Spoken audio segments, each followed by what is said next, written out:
All right, everybody, welcome to the Draft Degenerates podcast live stream of day one of the NFL draft. We'll be here from the first pick to the 32nd pick and probably a little bit past it. It's time. All the work that we've done, Dalton, Jake, to get to this point, it all comes down to tonight and tomorrow and Saturday to a lesser extent, but all of the stuff we've done up to this point, getting to see where these guys are actually going, talking about that part of it. It's really fun to talk about players, but it's honestly more fun to see where these guys ultimately land and where we're going to see them play NFL football for the next, hopefully, 8, 9, 10 years of their careers if they're lucky. So let's just kick things off. Dalton, I want to start with you. We know what the first pick's going to be, but how do you feel about the draft in general, being here, also with the Raiders on the clock, with you and Jake being Raiders fans? How are we feeling so far? I'm legitimately excited about this team for the first time in several years at this point. Right. It just actually does feel like they're getting things right a little bit, even if some of it's like accidental. My banner there, I'd rather have 98 than 14. I'm kind of glad it worked out that way. I understand for sure. Weird situation, but hey, I think it all kind of worked out for everybody. I mean, it makes tonight less fun, but also makes tonight less frustrating because I don't have to sit here and compare Keldrick Falk to Max Crosby. Oh boy, you don't. Which that's good. That's good. I don't have to talk about how I don't have to talk myself into Keldrick Falk and a first round pick next year being worth giving up Max Crosby. It would not be, by the way, in my opinion, but that's okay. Correct. And you're higher on him than us. I love Keldrick Falk, but I would much rather have Max Crosby.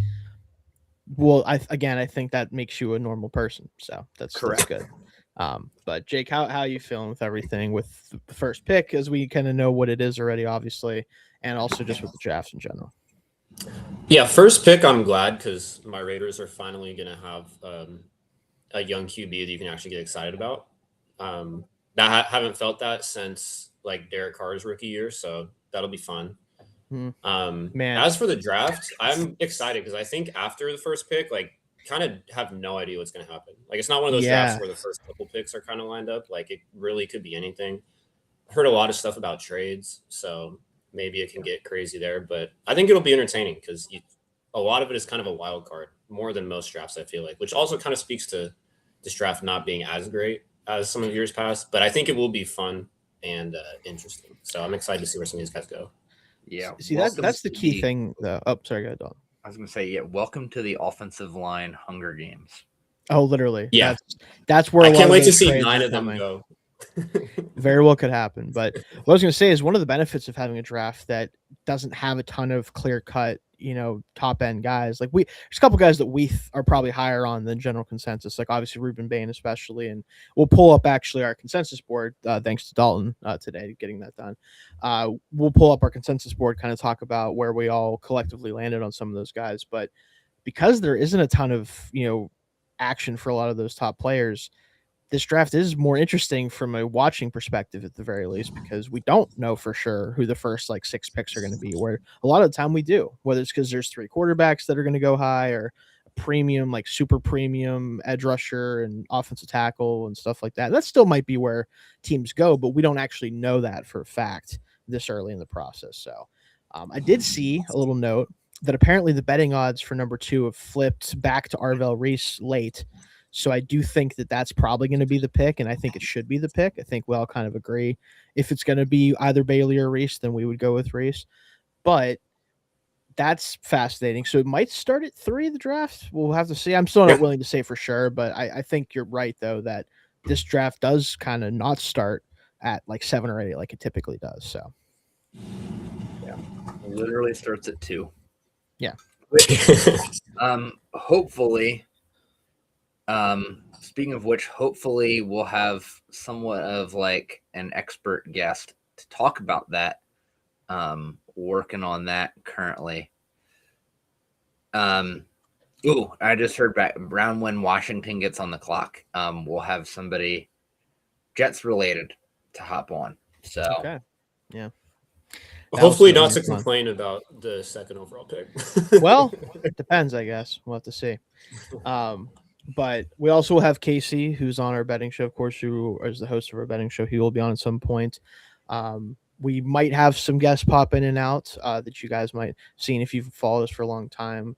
So we'll definitely, hopefully, get some guys in there. And if not, it'll be the three of us plus Casey. It'll be nice to have Casey because we've talked about it before. So if you've seen the lead up to this, you might know this already. But Jake and I are both lucky enough and unlucky enough in this specific situation that we work in football. So we will be working during this draft as well as covering it with you guys live today. So there will be times, especially later in the draft for Jake and for me, kind of sporadically throughout because I cover the Steelers for Still Curtain through Fansided, and I'm the editor of the Fin Fanatics Dolphins Fansided site, so I will have to handle all the things for that site. So we'll be kind of, back and forth with me, but I will try to be on and effective as much as possible. But if not, these two and Casey and whoever else we have on, I'm sure will hold down the fort as well. So you will have coverage from every pick, though, basically. So don't worry about that. Dalton, you had a couple of faces you made. Is there something you want to reveal to us? No, I'm good. Okay, just want to make sure because I saw a couple like, oh. So I wasn't sure if you heard something, saw something. Yeah. Okay. I did see your. So by the way, because I am also prepping for news that might pop out that I have to work on. Apparently, Ian Rappaport reported a little while ago that the Raiders' hope is to start Kirk Cousins from start to finish next year. I doubt that happens. It never really does, but that is apparently their plan, which I think makes sense. But also, I have a sneaking suspicion that if he picks up the playbook as well as he might, I don't know if we see a lot of Kirk Cousins in 2020. No, but this is why you bring in Kirk Cousins, because you can say that and you don't actually have to commit to it because he will get hurt for you. Well, there's that probably. But even if he doesn't, I don't think anyone's going to be like up in arms about benching Kirk Cousins in 2026. So I think it's pretty easy to go to the rookie if you feel he's ready or if the team isn't responding or any number of reasons why you would do so. So it makes total sense. But if you can sit him for a while, like he probably could benefit from it because as much as I do think he is a prospect that is in the realm of being worth this pick, he does have to learn an offense that's not really anything like the one he just won a Heisman Trophy in. So if he does take a little while to get going, I think that's fine. Like it doesn't have to be a problem if he's not forced out there just because, right? So, and no offense to Aiden O'Connell, I don't know if he's good enough to keep him off the field. So Kirk Cousins also might not at this point, but he's at least got the veteranness to him that kind of gets him a little bit of a bigger leash. So definitely think that makes a lot of sense. But yeah, as we wait for the draft to officially kick off, let's do this. Any like last minute, especially ones we either haven't talked about or maybe even ones we have, but you want to kind of double down on, any like big picture guesses of what you think is going to happen or hot takes, if you want to call it that, whatever it may be, before we actually have the draft kick off here. I think somebody is going to trade up to 8 and take Vanga. That'll be my hot take. Ooh. Because I've seen a lot of stuff about him possibly being a top 10 pick, and I've also seen a lot about the Saints wanting to move out of 8. I don't think the Cardinals will be able to move out of 3 because I think they've been like super vocal about it and a little bit desperate. But that'll be my hot take. I like it. Right. My hot take is at least minimum 2 quarterbacks are coming off the board tonight. And while that might not be that hot of a take, I would also say I think it's more likely that 3 quarterbacks come off the board tonight than only 1. That's certainly a hot take for those who know that these quarterbacks aren't very good. The NFL does do that. We do that. So I can't. I'm not saying I can't believe that it will happen, but I certainly don't want it to happen because that's not good. Also because that could very well. Well, there's that, but we're going to pretend that's not happening until it happens because I don't want to live in that world. So, and also having to watch me crash out for approximately 15 seconds before I am forced to then write about said thing happening is not going to be good for my mental health. So, great content, incredible content. That's why it's like if the Dolphins do something just unbelievably dumb, I will feel bad for the Dolphins guys that I work with, but I will also happily take the content opportunity and not care that much. If it happens to the Steelers, that's where the problem starts to like. As much as I'll be happy about the page views, I'll be less happy about the rest of my life, literally, probably. So it's kind of one of those situations, but we'll see. It's my hot take though is it's funny you say that, Dalton. My hot take is that a quarterback not named Mendoza doesn't get picked in the first 40 picks. I think there's a chance that the Cardinals and Jets both at the top of the second round decide this is not the year to draft a quarterback, specifically one who is not even 6'2", not even 210 pounds, and frankly is probably not worth a top 40 pick. I think they could both collectively decide to do that. Mostly because I think in the Jets case, at least, they clearly have all the reason in the world not to draft a quarterback high this year because they have 3 first-round picks next year, any one of which could be high enough for at least give them the combination to go up and get a quarterback. And for the Cardinals, they might just be bad enough again to have another high pick to get a quarterback, and also they have a bridge starter in there already. Technically 2 if you want to count Gardner Minshew. I don't.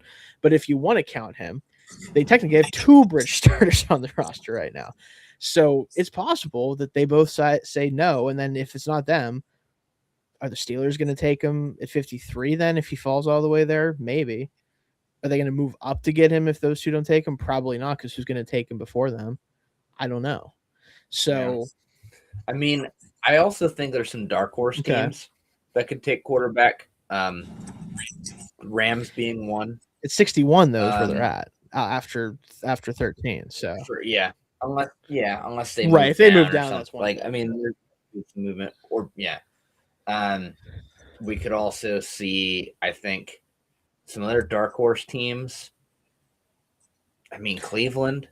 I think you can't rule it out. But like, God, what a fucking quarterback room that would be if they take any quarterback in this draft. You can name any quarterback in this draft. All just to back up Deshaun Watson, right? The bad man. Who I can't believe. Also, I can't believe on his third Achilles in his life at this point. So yeah, I also think there's some sleeper teams like the Lions, maybe, or even the Seahawks. The Seahawks, fresh off a Super Bowl with 4 draft picks. Maybe not first round, but I mean, like, how married to Sam Darnold? I mean, after Super Bowl, probably is married to a quarterback that as you possibly could be. You know what I mean? Fair. Until it doesn't work, I think the answer is very. The second it doesn't work, then maybe it's not. You know what I mean? Plus, they did take Milroe last year, so if they want a developmental guy, they have one on the roster. Sure, they did take Milroe. So now the funniest team would be the Falcons in the second round, which would still qualify for my outside the top 40 picks because they're picking, I think, at 48. But that quarterback room would be hysterical. Did they add anybody else? Who do they have besides in this offseason? Penix? It's Tua and they have Tua. Yeah, they have the 2 injury-prone lefties. Ooh, we got a boy coming on.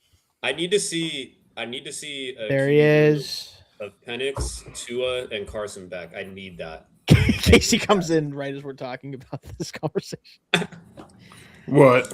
We're talking about we were doing hot takes for the draft, and mine was that no quarterback other than Mendoza goes in the top 40. And then Dalton was talking about sleeper teams, and I threw out the Falcons just to have the funniest quarterback room of all time. They have Penix and Tua, and then it would be like Ty Simpson or whoever then. I totally forgot. I don't even know why I forgot Tua went there. It's because why would anyone remember that at this point? Who cares? Yeah, but no, the Falcons have to draft. Have the triple Payton, lefties, right? yeah. And only one of them is ever healthy, and it's Cole Payton. So then he has to play. That would be. And also Cole Payton playing in the NFL might not stay healthy. Well, yeah, I guess Well, again, I still think like if he can't play quarterback, he might be able to be Taysom Hill, which means that if he is playing quarterback, he probably can handle the punishment, in my opinion. He's like 230. Yeah, he can handle it.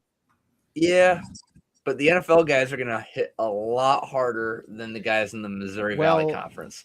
Okay. Oh, my boy TJ and Cam out here with Goodell. Oh, here come the Goodell boos. Yeah. Wave those towels, boys. Sorry, go ahead. Have you guys looked on? Did you say we have people hopping on? What'd you say, Dalton? Did you say we have No, people hopping on? the draft. Shane? They have TJ Watt and Cam Hayward Yeah. on the stage. Goodell is rage baiting the crowd. This is He does Yeah. that. great. Always. Always rage baiting. 2 Hall of Famers on the stage right now. I'm not talking about Goodell.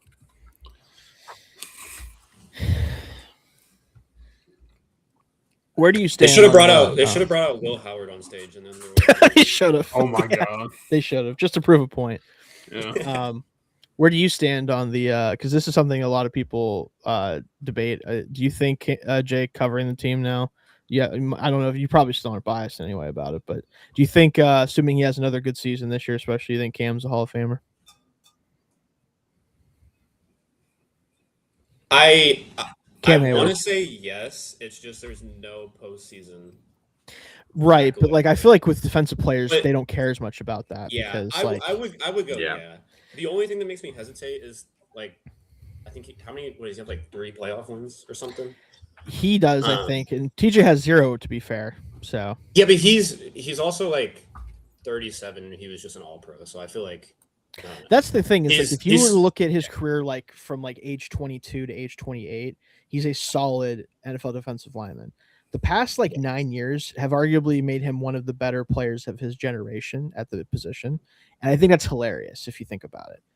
Like he literally did a whole like 100% 180 on his career out of nowhere, essentially. he's just screaming into the mic. Love it. Yeah, no, I think he's got to be a Hall of Famer. I mean, he's been I think so personally. he's but been way. there's a lot of people way even- too long. there's a lot of people in the Steelers fandom who don't like him at all, by the way, which is fascinating to me, and also don't Yeah, think well, he's a Hall of Famer. He had that contract thing. Imagine Which being a lot of upset people- about a guy who's how- 36 wanting to get more money before he doesn't play And he's anymore, and still- also is underpaid still. And he's still literally an All-Pro. Like Literally, he's getting paid like $16 million to be an all-pro defensive tackle for 3 years in a row or whatever it is now, and they're mad at him for it. Like, okay, is that my boy John? Is that stalwart? What are the requirements Hell yeah. to be in like you know how they have those like small groups of fans for each team at the front, like behind in front of the main crowd? What do you have to do to get in that? Probably pay a lot of money. That or I Sell like. your soul to Roger Goodell. There's like Niners influencers that were there last year in those Niners seats. influencers. Like you know how like yeah, I know it's stupid. Every team has them. Like just like super fans or Yeah, it's whatever. just funny. They should get Pickensburg in this section. Dude, Him and don't Icy talk to me Bird. about him, Jake, right now. Don't talk Him to and me. Icy Like- Bert. Yeah, put the Eagles section right next to it. Sorry, Dalton, go ahead. Like Jake, like I imagine like the Violator probably gets like a free pass in Yeah, there. the violator. Yeah, that's the Raiders have. That's an actual thing. The Violator. And you know what's funny?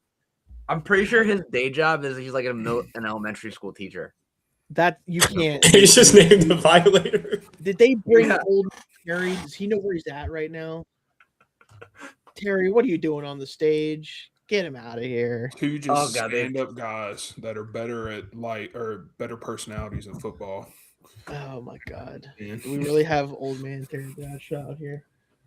Oh, speaking of violators, they got Ben up there. Do it- Oh, Ben is up there. I missed him. Yeah, he came in right before Terry. Oh, that checks out. I was wondering if they were going to get Ben involved. If they were just going to be like, "Yeah." He looks like he lost some weight. I mean, he almost Which I had don't know to. how. It's good. Well, he eats on every podcast. Jake said No, he eats and drinks like 3 beers on every single Tuesday night. must be hitting that cardio after the podcast. I don't know. He's almost smaller than TJ.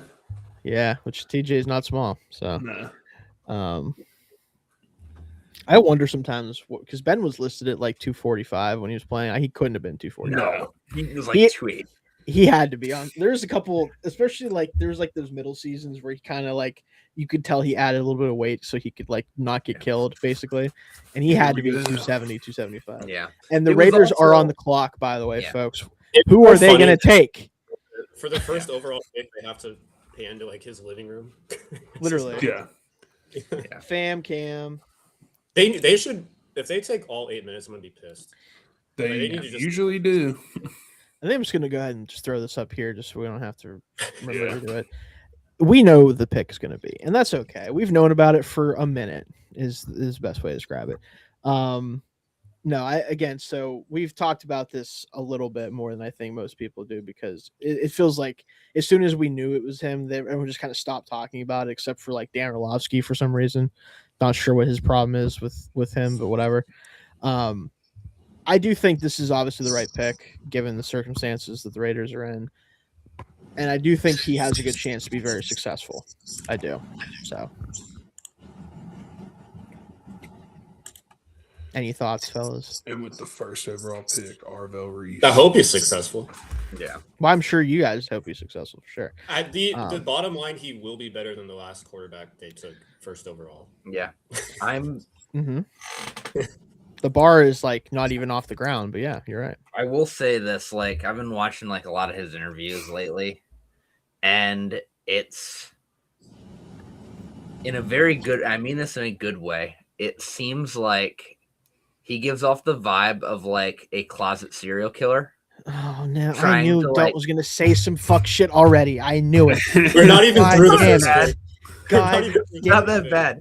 It's not that bad to call someone a closet serial killer. Let me explain. Let me finish. Oh my God! Let me finish. All right. He's basically like. Oh, you made Casey leave. He literally. He looks like that guy that's like putting up this like front to like hide the fact that like he's actually like of course he looks like this mild-mannered normal guy, and he has to do that because he can't let anybody know that he's a murderer. Yeah. Again, not saying that. My point is that he's so meticulous about his public persona. It's going to carry over to film and stuff like that. Like you look at guys like Peyton Manning, Tom Brady, Matt Ryan, Phillip Rivers. They're all very similar in that way in like their public persona, especially earlier in their careers. Now like Manning obviously opened up a little bit later on, but like even that was after he was done playing. Yeah. But like those guys very much had like every interview, you knew exactly what you were getting with them. And I think, when you're that meticulous about your public persona, you take that approach to everything. Yeah. And I think he's going to do that. And I think, I think he can be, I think most likely you're probably getting like Kirk Cousins. I think that's like the floor. You already have Kirk Cousins. We have Kirk Cousins at home. Yeah, we have old Kirk Cousins. No, it's different. But I think that's kind of the floor of what you're getting. I think the ceiling is like a Matt Ryan. Maybe not quite the arm talent of Matt Ryan, but close. I don't know. Close. I don't know. It looks like they made their pick in the war room. Man. No phone call to Fernando though on the live stream. Yeah, they're making him sweat it out, Got the Indiana championship. Do they really need to call him? Like, hey, this is the guy you've been talking to for like 3 months. You want to like stop pretending it's not you for a minute? They filled out the card in February. Let's be honest. Yeah, that card's been sitting in a box for 2 months. Let's throw this up here real quick, guys. So this is the consensus board. And let me take this down so in case she's not hidden down there. So you can see me on there. I had the caption up and you couldn't see it. But yeah, so this is our consensus board that Dalton put together for us. We have Caleb Downs as the number one player by kind of a tie here. We have Styles, Bain, and Downs as top three essentially in this order. I had Jeremiah Love number one, but I think I was the only one of us to do that. But it's mostly because I didn't care about positional value too much when I was putting my board together.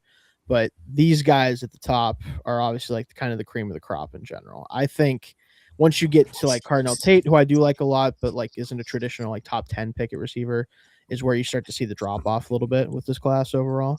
But these guys in particular, including the quarterback, is kind of where you're looking at potential superstar players, I think, in this class. You can throw in the corners too if they work out, but column D is just that random number on the right hand side. That's the average of our three rankings. Yes. And then with that, if anyone that wasn't in our top 150s, they just became 151 by default. Yeah. That only happened a couple of times. Yeah, we didn't have as many like huge outliers. I think one of the ones that would have been the case was Carver Willis for me. You guys didn't watch him even. I had a couple guys I watched late that you guys didn't get to, so that might have skewed things a little bit. Yeah. Jacoby Lane was one. I did not like Jacoby Lane. Yeah, there were a couple, but not many. No, not a ton. But so in terms of the big board, our number 6 overall player is about to be picked, but is not going to get a bad grade because of that. It's because it's quarterback. But there he is, officially. Fernando Mendoza, quarterback, Indiana, goes to the Raiders, of course, as we all expected.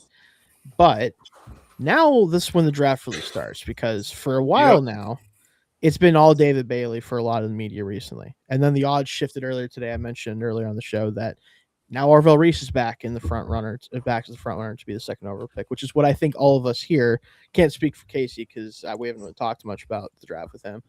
But all of us, I think, would advocate for Reese if it's going to be between Bailey and Reese. So we'll have to see if that's ultimately what they do.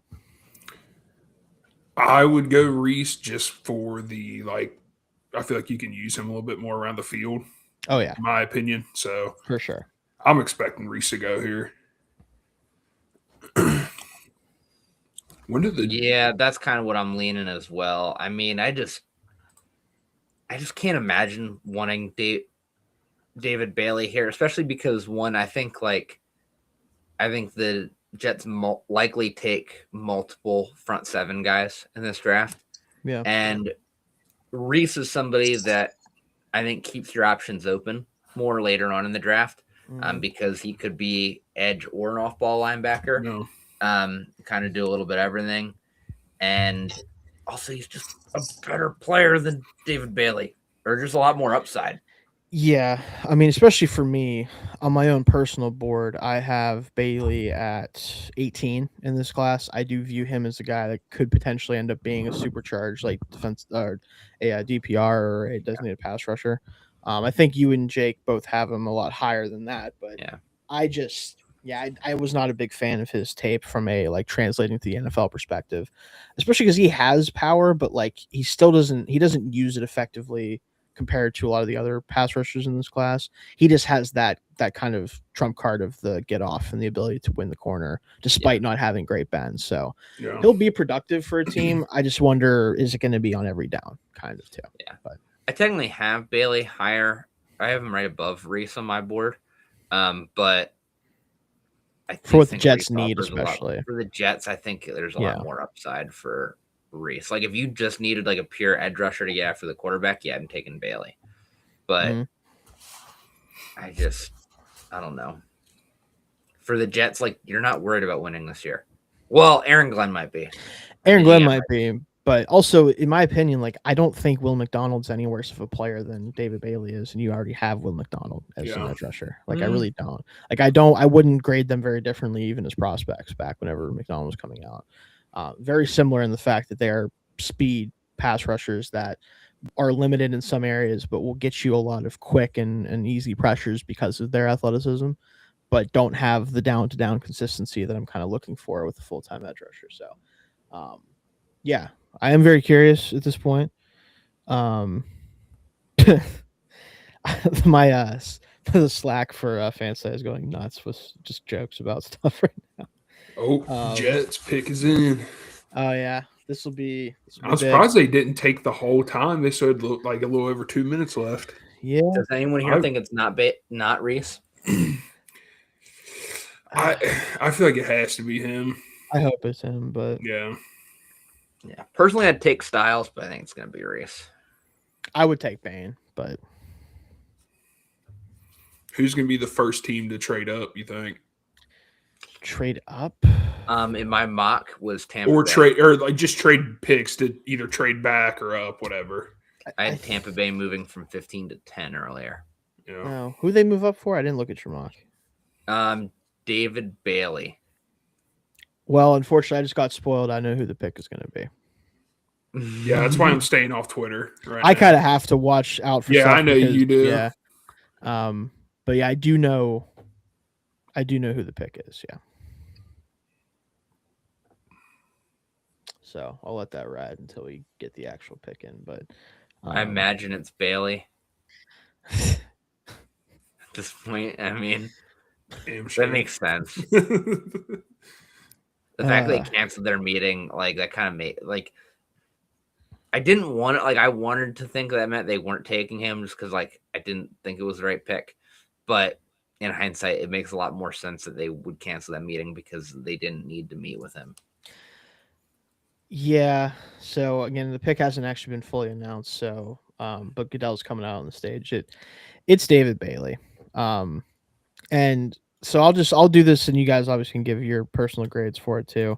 I didn't do it with the Raiders. I give them because I knew it was going to be that player, and I think it makes sense. Just a B makes sense because like giving them an A would only be if they had to do something other than just be bad and have the first pick. But yeah, it is David Bailey. This one gets for me a D straight up. Yeah, I don't think that this is a pick that makes any sense on the surface to me because even if he might give you more day one pass rush than Arvo Reese, which I actually don't know if he necessarily will in terms of an overall ways you can use him to get after the passer, in my opinion. I don't see him as a guy that's ever going to be a number one pass rusher in the NFL, and taking him at 2 when there's 2 guys minimum that I think could be that for you in the NFL is on the board still. That just gets you a D. Yeah, I agree. This is a real Jets pick in my opinion. Yeah, that's kind of where I'm at on it. Where they're 16th, they have a pick in they're 16th, right? They have another pick this round. Yeah. I'm not gonna give it a D. I'm gonna say like a B. I just think like it's a hard pick to screw up. To be honest, to me they did. That's the thing. That's why I gave it a D. Yeah. To me, like he wasn't the best guy available. Like again, if you wanted a pure pass rusher, maybe Ruben Bain. But if you were just looking for a pure 3-4 edge, he was probably the best one on my board. So I can get on board with it. Like I'm gonna say a B here.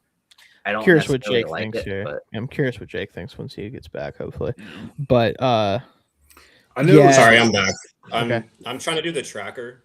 Oh, that's right. Right. And the Google sheet is not wanting to work. So I'll good. That's good. I agree with you though. Not a fan of Bailey at 2. But yeah. I just can't. Yeah, I can't. I mean, again, I am just also lower on him than a lot of people. Like he didn't get a true first round grade for me. The first guy outside of that, the 17 that I did have one on. Again, he just reminds me too much of guys that just don't last in the NFL very long. Like guys that don't have the bend, that don't have the extra moves or ways to win off that speed that they offer. And he can develop those things. Like he showed flashes of it, and especially like the spin move inside. Like that was a really good move. But again, I also wonder, like, is he going to be good enough on rundowns to play 600, 700, 800 snaps a year? I don't know right now. Yeah. Right. Shane, are you watching the ESPN?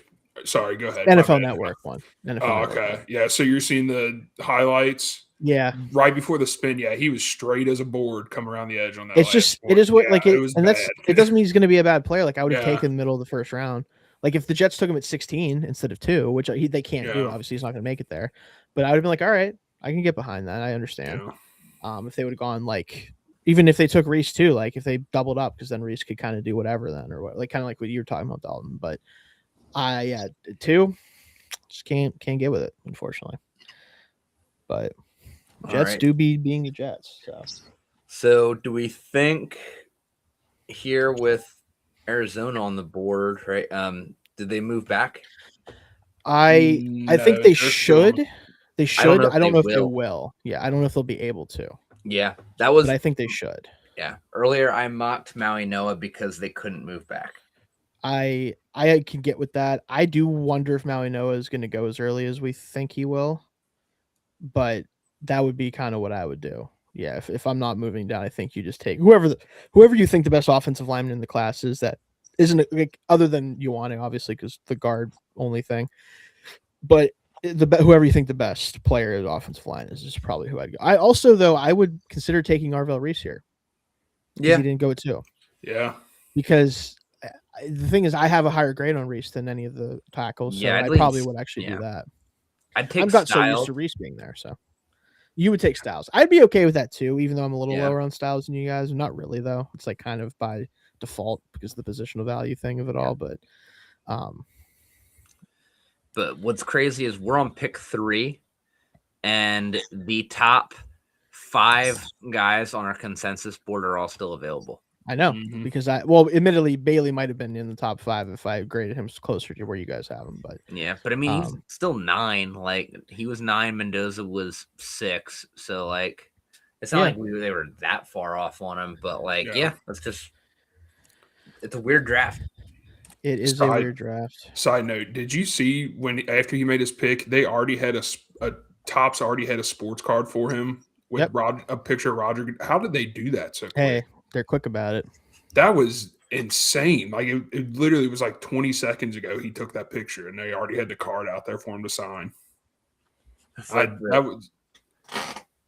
That just reminds me of the Lil Sass video. Oh, yeah. How are they already in my house? How are they? How do they? That's from like 10 minutes ago. Yeah. How do they have dude, that video? It's so that video every year where he's like, I think that Jake, do you know who the pick is or something? I think I do. Okay, because you made a face that made me wonder if you know who the pick. I'm not gonna say anything. Pick is in. Let's see who it is. I saw it from somebody on Twitter. I don't know if it's true or not, but yeah, that's why I can't go on Twitter because like people will just I can't because then I'll just go down a rabbit hole and want to spoil it all for myself. Jeremiah Love looks like he's about to punch someone. He looks upset. Oh, never mind. He's smiling. Okay. I haven't seen anything yet, Jake, so I'm not sure. I have not either yet. What do we think here? What's everyone's final? I would take Reese is who I would take now that he's here, but if not, one of the offensive linemen. Yeah. Yeah. I think since the Jets didn't take Reese, I mean, I feel like it's just whoever. I just take him at this point if he dropped. Casey, do you think Reese is the best Ohio State defensive player? I can't wait for you guys to hear this one. Oh shit! No. Hold on. Okay, we'll talk about it after Goodell's this. about to come out. I haven't been spoiled yet. Yeah. Oh God. Did you on a scale of 1 to 10? How bad is it? 10 being. Hold on. Don't answer it. It's not bad. Okay, I won't say anything. They did it. My God, they did the thing. They did the thing. They did it. Wow. They I lost my bet. Oh my.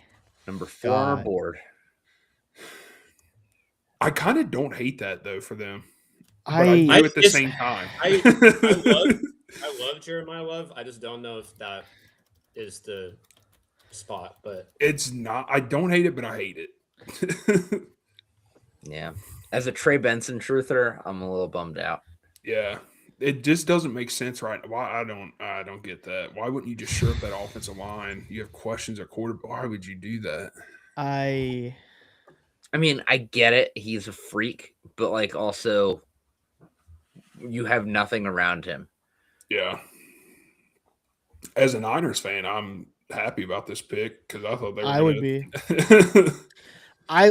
Jeremiah Love is number 1 player on my board. I believe in the idea of drafting running back high if you can support him. The Cardinals at this moment in time cannot support this pick and makes viable to me. Hey, it'll make life easier on Gardner Minshew. Right. Is he their starting quarterback right now, technically? It would be Brissett if he plays, but he's being weird about it. There's a contract dispute there. Yeah, exactly, which is so funny. You're in a bad spot when Jacoby Brissett has your organization by the balls. Not good. Not good, folks.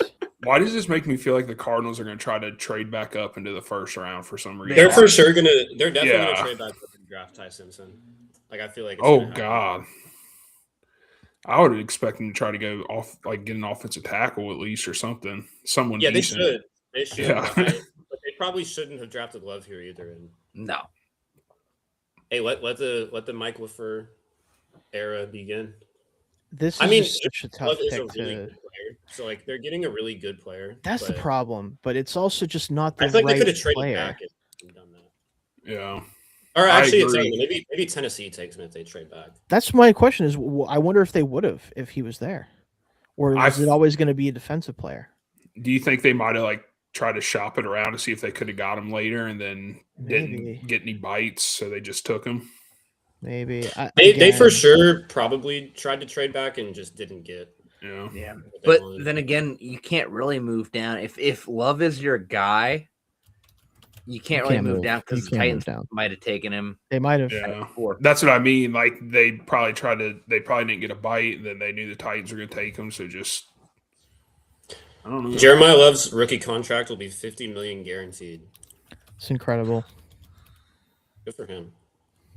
How is that? So let me ask you: is that already like predetermined? Yeah, it's their slot value. It's based on the pick, not the player. I just saw that because it's like the highest. It's one of the highest among running backs in the league right now, coming in as a rookie. I think the signing bonus is the only thing that's like negotiable, right? Yeah, like when it pays out and stuff that's it. He has the most guaranteed money any running back has ever had. Yeah, in NFL history. Yeah, I mean, good for him. He's gonna get paid. Yeah. Oh, it is good for him because he'll make more now than he'll ever make any time else in his career. I promise you that much. Yeah. Because here's the question I have for you guys: who did you have graded higher, Jeremiah Love or Ashton Genty? By the end of the process, Love. Yeah, by the end of the process, I really like Genty though, but I had Love higher. Same. So, but again, it's just this is the third overall pick, and a team that is early. Even in the grand scheme of things, like I thought, and I was wrong about this, but I thought the Raiders were at least in a position where they could have made Genty work from a talent perspective on the offensive line. Just everything fell apart for them, obviously, very quickly. Yeah, I already know for a fact, unless they make several picks the rest of this draft, and then you're leaning on rookies to be the answer there. Then they don't have the offensive line to make him effective as a rookie, especially when the quarterback isn't any good. Like it's just this entire thing is just fascinating to me, to say the least. I don't know.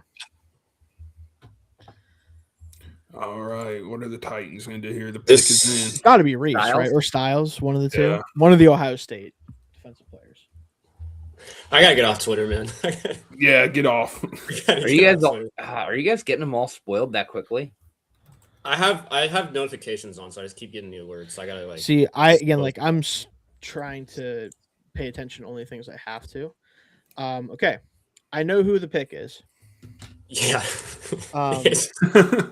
It's a pick that I've made before, but I just didn't think it would happen because of the way the draft is going. But it's a pick that they probably were like, oh shit, they just took Jeremiah Love. Yeah, what do we do? Pretty much. Which they seem excited, but also like, did we just fuck up in the war room? It's an interesting pick, is all I'll say. Yeah. It's an interesting one. I mean, I would argue that if they took this player over Love, if he was here, I could understand it because of the positional value of it. But you'll see in a second because Goodell's out here. All right, here we go.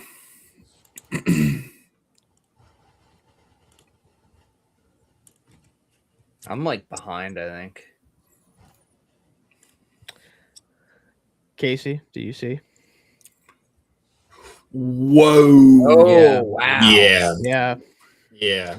Carnell Tate is a Tennessee Titan to pair with number 1 overall pick from last year, Cam Ward.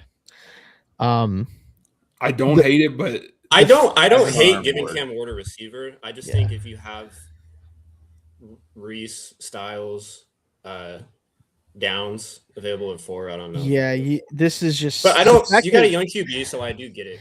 Me too, but also like, I think you could get a capable receiver at 5 or whatever they have. Yeah. Or you could trade up back in the first round for one of the guys that falls. The fact that Reese is still on the board at pick 5 is fascinating to me. Yeah, because he's not. I don't think he's going at 5 because they don't, unless they think he's truly a off-ball linebacker for the Giants. But I think they would rather take Styles if they're taking a linebacker, and they don't need edge rusher. It's the last thing that team needs right now. Yeah. So is he going to just be sitting there until like 7? Because the Browns are taking him, I don't think. Yeah, I feel like teams just didn't know what to do with him. Maybe, but like that's just. But like, still, there's so many good defensive players on the board right now. The fact that we've gotten 3 offensive players. The Saints are going to trade back. I'm going to. Well, now if I was the Saints, I'd move up if I could to get Reese then. Yeah. If I was the Saints, because that would be an awesome fit. Because he could honestly do some of like the Demario Davis type of stuff for them as a bigger bodied like linebacker type. What do the Giants do here? Do they take Styles or Downs, or do they move down? I think they take one of the. I take Styles. Probably. Yeah, I think you take one of the whichever Ohio State defensive player you want. Yeah, really any of them technically, but definitely not. I don't think Reese. The problem with Reese is that he's Abdul Carter. That's what I'm saying is I don't think he's going to go at 5, which is why I'm like, where's Arfel Reese going to come off the board now? Yeah, unless it's a trade up. Do we think maybe the Cowboys trade up with the Browns at 6 to get him? Maybe, but that's also not their MO. Like the Cowboys, for as like wild as Jerry is, in the draft, they're very like responsible and measured. They are, but like if a guy like Reese is sitting there at 6, do you not try to make that move for them when you lost Micah Parsons because you wouldn't pay him? This is moving along really fast. Is there an opportunity here? And I hate this because I could totally see this happening. The Eagles try to move up to get Arvell Reese or something like that. They're too far away. No, they're too far away. You don't think they would try to? They don't have the capital. But the Browns aren't going to take them. But for the Eagles to move up from where they are, it would take like multiple. Were they 23? Yeah, it would take multiple first-round picks to do it. Like it would be like their first next year and the year after, probably minimum. I feel like one of these teams are gonna. Oh, man, I can't believe Reese is still on board. That's crazy. That's the part that really just messes with. Like I just, of all the things I thought would happen, never saw Reese getting past 4. Because I thought he'd be the pick for the Titans if Love was the pick at 3 and Bailey was the pick at 2. Like, we're kind of already off the rails a little bit from a lot of consensus stuff. Like, I did not see much Tate at 4 at all by the time we got to this point. The Chiefs just moved up to 6. Oh, the Chiefs did. Are you serious? They're going to take Reese at 6. Yeah, 100%. They're going to take Reese at 6. That's what it is. So this is Styles or Downs, probably. I think Styles. I think Styles will fill the hole what they just got rid of. I've had Downs here, but I think it'll be Styles the more I think about it. But if it's him or Downs, if I had to bet, if it's neither of those two, then we're really off the rails at this point, folks. Like, and this is part of the fun of this. Like, this is what could have happened, and we've already reached that point where it's like we're scrambling to figure out who the hell could take what player. Because I mean, this could be Maui Noah for all we know. Oh God, it could be. You're right. Or Tyson. Do they really love Tyson this much? Because that was being reported. If this is Jordan Tyson, this draft has lost its mind. It's cooked. Because the problem is there's so many. I think I had more receivers in my top 150 than any other position group. Yeah. So like, you don't need to reach on a wide receiver. You don't, but they're gonna. I think at some point.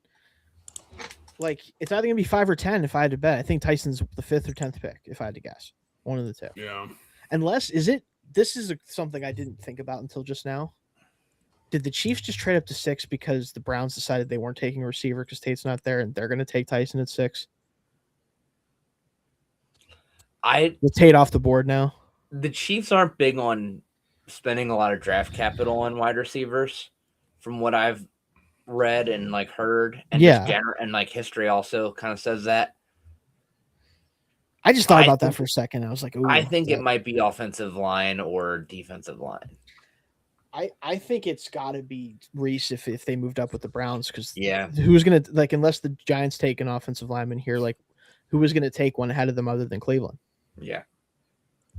So it feels like this is going to be 2 defensive Ohio State players back to back. It's just do we know what the compensation was for that trade? I haven't seen it yet. It was hold on, I have it.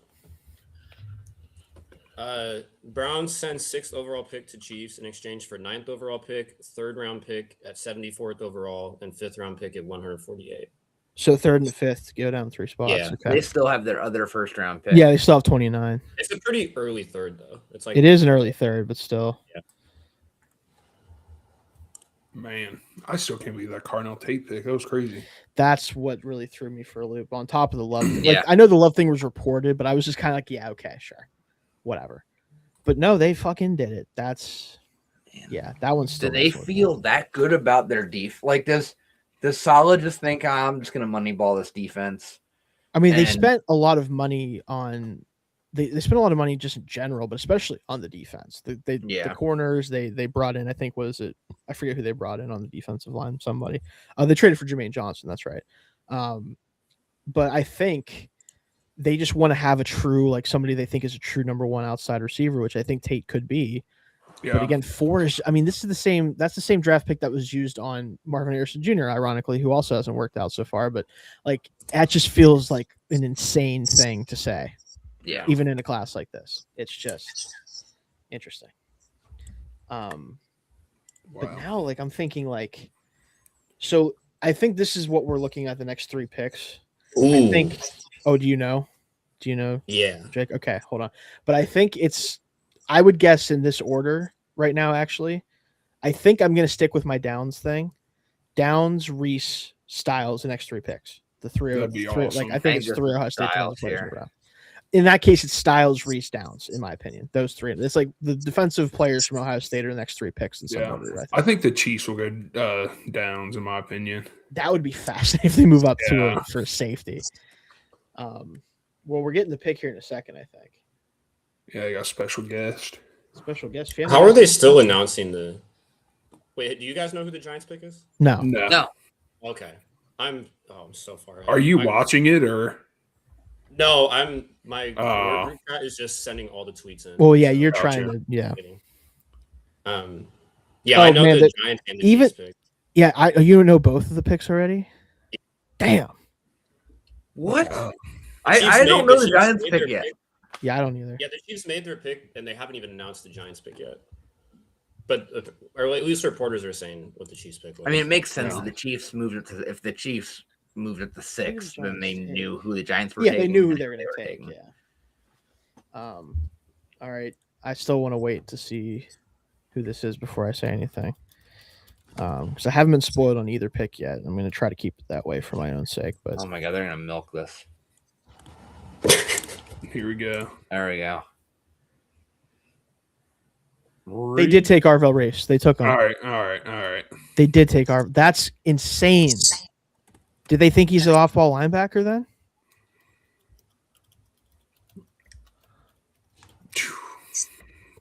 I don't know how to feel about literally any of the picks so far, pretty much, except for the first one. Yeah. Like, we know nothing. They must view him as an off-ball linebacker. Yeah. If that's the case, take Styles then. If you're trying to get an off-ball linebacker, because you have enough pass rush. It'd be different if, like, they didn't have pass rush and they were bringing him in to also help with that. But what do they need to, like? I don't know. Are they just going to use both of them as, like, real, like, chess piece? Both him and Carter. They're going to either like, play the freakiest. Right. They're going to either play the freakiest defense I've ever seen, and it's going to be awesome, or they're going to have 2 players who are playing out of position constantly, and it's not going to work. Like, it's one of the 2, and I have no idea which one. Because you can have, because there are going to be a lot of times where they're going to have Reese. They're going to have Reese, Carter, and Brian Burns all on the field at once. Maybe you trade Burns because I actually don't think he's very good at this point, personally. Fair. I mean, also, what do you do with him? I don't know. When you have what they 3 undersized edge rushers on your team now. Okay. Yeah. And Kayvon Thibodeau, by the way, is still out there hanging around. Yeah. Jake's laughing at us. I don't know what is going on, but I hope the Chiefs are hilarious because that. I just saw it. He can't get his hat on. Really funny about Arvell Reese. Wait, what happened? I saw the quote on Twitter. I'm just gonna read the quote that I saw somebody tweet. I saw him working out with his shirt off, and I sat there thinking he's right out of Central Casting. Nice. Also, I forgot to say I have my hat collection back, so I'll throw this on until. All I'm gonna say about the Chiefs pick is, as a Raiders fan, I'm upset. You're upset? Oh, shit. Gotcha. Wait, you said you're upset? Not like as a Raider fan, I'm upset. I don't know for sure what that means. True. I mean, I don't want either. to spoil, so I'm not going to say anything. The problem is the Chiefs are going to get like somebody good no matter what here. Like, Yeah. that's the issue. Well, actually, I might as well just. We're back to. Might as well just go to this one then. How do you have all these hats? Don't ask me questions. Why do you have all these hats? I forgot I had a Titans hat. I could have worn that one. Yeah, whatever. Every time the Steelers lose to somebody, Shane has to look at the hat of that team. That's actually not why, but that would be funny if that's how it works.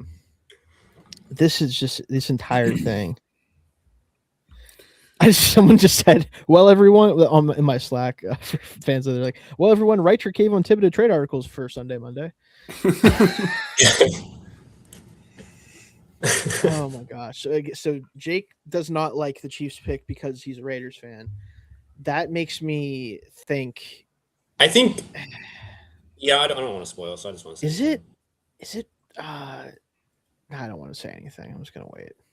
While we're waiting, should we put our consensus board up right now? Because it's hold on. Yeah, hold on. Yeah. Maybe we should get that. Yeah. Yeah. Let me pull now. it up Now here. it's starting to like actually look like a legit board. Yeah, but also hilarious board for being at pick 6, and our top 3 guys are still all available. So let me ask you guys this. Obviously, I'm not into the draft coverage as much as you guys were over the past since off season or whatever. How does it what do you feel right now? Because you obviously take all this time to research and everything, and you you kind of set in your ways of where you think guys are going to go. What are you feeling right now? Where it's just going that way almost. I mean, this is also. I think this is just the draft. It does it's happen the fun every of it. year. Yeah, this is the fun of it. But this is also wild. Yeah. I'm just left kind of I think my first reaction is just what is the league seeing in terms of the landscape of this class that we're not seeing? Yeah, that's my biggest wonder. That's the thing. Also, I somehow know the Washington pick, but I don't know the Chiefs pick, so I'm kind of all fucked up now. I also know the Washington pick. How are you guys getting these picks so early? Just go on, dude. I'm in a Slack channel with 100 NFL writers. I'm in a Discord with everyone that's just spamming the picks. Oh, gotcha. I'm just seeing stuff as I come because I have to pay attention in case something happens. I can jump on it. But okay, so here's the Chiefs. Have you guys seen the Chiefs pick on? No, it's happening right now. Here we go. They took Mansour Delane. Yeah. And he moved up for Mansour Delane. Why did they move up for the? Why? What? Did they have to move up for him? No, I don't think so. I don't know. I don't think so, but I really don't like the fact that the Raiders are going to have to play Delane. Yeah, I don't hate it. There's no way the Commanders or Saints were going to take a cornerback there. I don't understand. I mean, the Commanders are in a great spot right now. The Commanders could, but you know what, the Saints could have too, because the whole LSU I guess connection. Well, that means that our top 3 players are still on the board. This draft is flying by. Holy shit. It is. Yeah. They're not screwing around, which I mean I can get with, but there'll be more trades and stuff will slow down and things will happen. But still, all 3 of our top players still on the board. Which is crazy. I guess that was my question. What do you guys feel about that? Your top. Well, we knew Bain wasn't going to go as early as we wanted him to. Styles is a linebacker only, so that makes sense. And this is a great conversation. The linebacker and safety are still on the board because they're linebackers and safety. Yeah. That's why. And also Ruben Bain, they just don't. The NFL doesn't like him as much because they're scared of the short arms thing. And I'm just did you watch him play? Yeah. Did you watch the tape? So far has been painfully stereotypical. It's weird. Delane at 6 is so, but I'm still trying to wrap my head around this one because I understand the need is there, but this is a team that is traditionally known they can evaluate and find day 2 corners and slot them in. And it just is, it's weird to me that they felt the need to get a 6th overall pick at cornerback. When you had the opportunity to draft, I am kind of my thinking is a 3rd and a 5th. That does make me a little happy. Yeah. If you felt like you needed a corner so badly that you needed to trade the number 6 pick for a corner, then my question, here we go. This is going to be my question. is why did you trade Trent McDuffie? Well, because they didn't want to pay Trent McDuffie because they're paying everyone else already, and they felt like they could, I guess, get a corner, which they did. But now you're paying the 6th overall pick, the 9th overall pick, plus the extra picks to have the 6th overall pick. What? It's just weird. It doesn't make any sense because you're gonna end up paying Delane almost as much as Trent McDuffie. I don't know. I also, like I said, I do know the 7th pick. Jake, are you freaking out about something now, or are you just tired? I'm freaking out about the 8th pick. Okay, so you know the 8th pick. I know the 7th pick. Yeah. Well, I know the Jake's already 7th got pick too. the whole first round. He's already got the first round. I've been 2 picks ahead of the broadcast this entire draft so far. Yeah, that's that's part of the problem with Jake and I, like, working. Yeah, it's great. It's also terrible. So apparently, Mhm. the 6th overall pick. I know the Washington pick now. Me too. Yeah. Ironically, Which I love that one. We'll get there. Oh, that's great. Contract has it. But apparently, Mansour Delane's going to get $41 million over the course of 4 years. 4 years plus the 5th-year option eventually. So probably. what's Trent McDuffie's contract now? It can't be that much more. It's actually $30 million a year for McDuffie is what it was. Okay, that is a lot more. It's definitely a lot more, Yeah. but it's just the fact that you had to spend again that you don't pick in the top 10 if you're the Chiefs. Yeah. And you picked a corner. I would have taken Ruben Bain and called it a night. That's what I would have done. But that makes sense, Shane. I know. And the Chiefs are supposed to be Nothing good. tonight makes sense. Yeah, we can take Styles off the board. It's Sonny Styles is Yep. the 7th pick. And I think that's the first pick where I'm like, hell yeah. I was going to say I can get behind this 100%.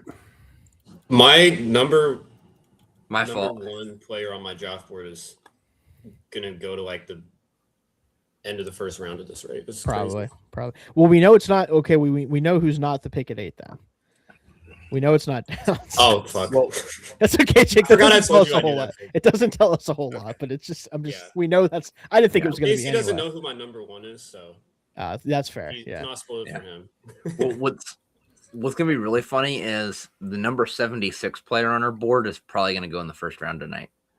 Go down. Who is it? Go down to it. Oh shit! No, sorry, wrong. Not number 76. I was like, what? Where is he? Where's Malachi Lawrence at? Oh, 85. He ended up at 85. I think he was 76. I honestly think the Niners might try to get him.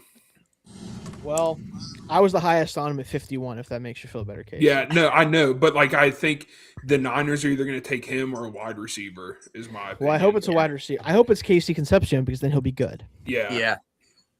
I hope it's not Malachi Lawrence because that is probably not going to work out.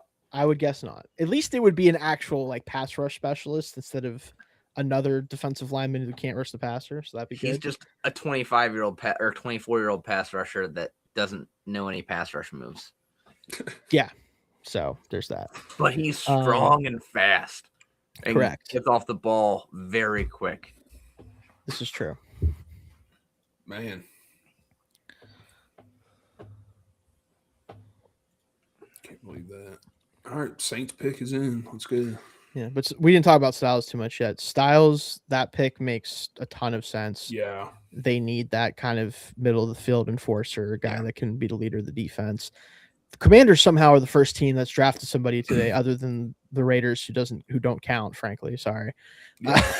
That I'm like, okay, I am 100% behind this pick.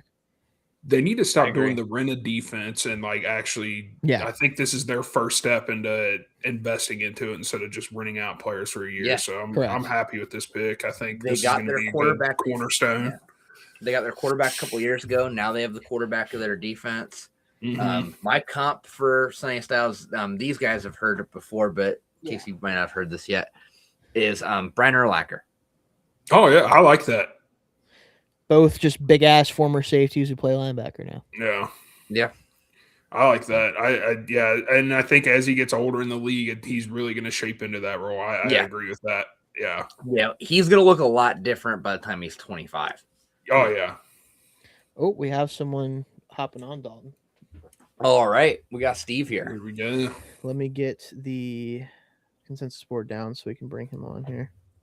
Can we get a coin flip in here sometime? Right? Yeah. Hey, Steve, welcome. Thank you. Good to be here with y'all. Yep. Just Dalton, I just ditched your partner in crime to hop on here. I figure, but what's going on, boys? What do we think? Shane, how you feeling about Delane, man? Well, I have a Chiefs hat on. I just have a bunch of different hats that I'm wearing. Okay, I got you. I am a Steelers fan by trade. He has about 4 hats of different. Yeah, I just like to do that whenever I have the opportunity to break them out. But I'm honestly just fascinated by almost every pick that's been made except for the first and the last one that just got picked. Like all the other ones, I am perplexed in a lot of ways. All right. Well, as a Jets fan, I'm curious because I was hoping for Bailey. I wouldn't have hated the Reese thing, but what are y'all thoughts on what the Jets did? I'll start since I'll be the Debbie Downer. Yeah. I had him 18th on my board. I think that there's a good chance that he ends up as primarily just a third down threat. I don't think he'll be a first and second down player in the league, at least not a very effective one. And the pass rushing, as good as it was in college, I do worry about the bend with him and the fact that I just don't know if the power profile always plays. It does show up sometimes, and that's helpful for him. But I have worries about a guy that isn't the bendiest guy in the world and relies a lot on his get off to be able to be an effective pass rusher down to down, especially when the run defense stuff might never come along. So, yeah, I wasn't that low on him, but he was 4th on my board. And he was probably the best pure 3-4 edge on the board. So if that's all you wanted, I guess it's all right. I would have probably liked a Styles here or Reese just because of the versatility. I think gives you more flexibility in this draft class for a team that has so many needs like the Jets. But I can understand it. Steve, I have a question for you. You guys have a pick at 16. What do you think is going to happen there? I'm actually hoping somebody wants to come up for some. I mean, it looks like the Saints are grabbing Tyson. So you got Tate off the board. Tyson, I prefer receiver. I don't know what happens with Lemon. Look, I'm one of those. I have no problem if they want to take Omar Cooper at 16. Beggars can't be choosers. I'm a little tired of the first round O lineman, with all due respect, if Ioane makes it down there, but I don't know. I've seen some things today where, well, maybe it'll be Thieneman. Who knows? The only thing I don't want to do is, there's 2 scenarios that would drive me absolutely nuts and don't want me on camera no matter where I am. Number 1, taking Ty Simpson at 16. Okay. I will invent new 4-letter words. Yep. Or I'm there with you. That. Yeah. Or taking a corner, because I just think what the Chiefs did just now blows my mind. Yes, the Jets picked up pick 16 by trading Sauce Gardner to the Colts. To me, that's a misuse of assets. Basically, then all you're doing is resetting the money, and the extension they gave Sauce is very team friendly. So it just doesn't make sense to me, but it's the Jets. So, the code word is be prepared to be pissed. Yeah, that makes sense. Yeah. Ooh, got another pick in Jordan Tyson. Yep, it is Tyson to the Saints, which this fascinates me because I get the idea of adding another receiver to pair with Olave and to get another weapon for Chuck. I just ultimately, for me, the problem with Tyson is what everyone has a problem with, which is I don't know if he's going to play more than 2/3 of the time. And that's just rough in the top 10. Even if you thought he was the best receiver in this class, which I didn't, even regardless of injury, I thought he would be up there. This is just a big risk to take when you already have kind of a window that's not even open yet. You're trying to pry open right now if you're the Saints. Well, the other side of it is, Olave has had a bit of a history with concussions. Yes. And it was like my concern if the Giants were considering Tyson at either 5 or 10. You know, who knows if Malik Neighbors is going to be ready for week 1. You put Jordan Tyson on that god awful MetLife turf. You know, I'm not a big fan of broken toys at Christmas. I don't want 2 broken toys at Christmas. 100%. Yeah, it's a tough one, but yeah, I'm curious what you think, Steve. We were talking about this before you hopped on. This draft just for us is going way differently than expected. We were sitting at pick 6, and the top 3 guys on our consensus board were still available. I believe. Did I miss Downs? No, he's not off the board yet. Downs is still on the board. He's our number 1. Ruben Bain's our number 3. You know, we're pretty far in. It's just been a wild draft. What do you think? I'm right there with you. Like, you know, I have Styles number 1. Bain is also my number 3. So yeah, I mean, look, you know, the Mendoza thing, come on, you know. I am still a little surprised that the Cardinals took Love. You know, I mean, look, James Conner, it feels like he's been playing forever, but you know, he's still relatively young. But they just gave a decent deal to Tyler Algier. And I feel bad for him, man. Another top 10 running back pick you're competing with. That sucks. Well, and are we looking at a scenario like that the Raiders went into last year, right? You know, the quarterback is a question mark, although I think a lot of people expected more from Geno with the Raiders last year. Yes. But you draft Arvell Reese, where in hindsight, they probably should have drafted Armand Membu, right? And the Cardinals, rather, okay, maybe they could have moved down and grabbed, you know, a tackle or, you know, a little further down. I mean, geez, we haven't seen any tackles go yet. That's so interesting too. Yeah. Well, the Browns did trade back, and I will spoil. I'm not going to say which one, but there is a tackle off the board at 9. I know that. Yeah. And the Raiders thing, that one was almost even like a little less egregious, just because like you couldn't have anticipated the offense, like 2 offensive linemen getting hurt, and Brennan Carroll like not knowing how to coach anything. The Raiders, man. That was even worse, and also that was 6 and not 3. Like this, just that one blew my mind. But you mentioned something about Mendoza there. What, did you not like that pick? Oh, I'm jealous as hell. What do you mean? Oh, okay. No, he was just like, you Mendoza, we knew. Yeah. Gotcha. But I'm still salty about that. I'll be salty all through until the next draft, depending who the quarterback is. But I hope the Jets. God, they benched Max Crosby for that Giants game. Yeah. I don't care if it almost destroyed the relationship.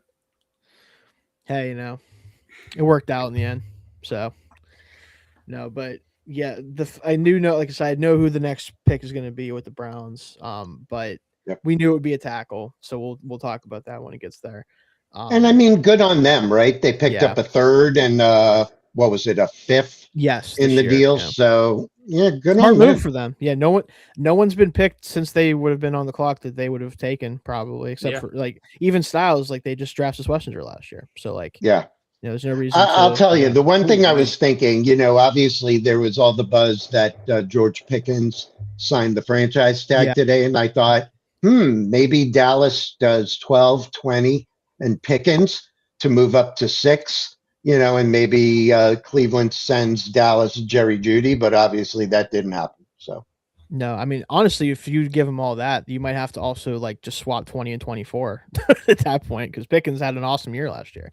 They might be able to get enough from him, but it's going to be really interesting to see. I think for the Giants now, because they took Reese, which that fascinates me too, because if they think he's an off-ball linebacker, just take Sonny Styles. Thank you. But I understand you can still do stuff with Reese you can't do with Styles, but you already have Abdul Carter who just did this thing. Like, why are we trying to get? I understand, like, it's nice to have guys who can do all this types of stuff, but you have to have somebody to play actually linebacker other than Tremaine Edmonds, because how long is that going to last for? And then are we facing a scenario with Kayvon Thibodeau is on another team by the end of this weekend? I don't know. I saw a report that they are not interested in trading him, which. Again, like, what is the point of having all these? they didn't. I haven't heard anything about Burns, but Burns would Like, make sense from a someone- money yeah. perspective. But Someone's got to go. Like, you think so? what are you going to do with all these guys? And you're going to be paying them all a premium in the next year or two. I don't know, Jake. Have you caught up with everything that's going on, Jake? Yeah. Okay. Oh, Sorry, man, my laptop was Tyson's I got, losing it.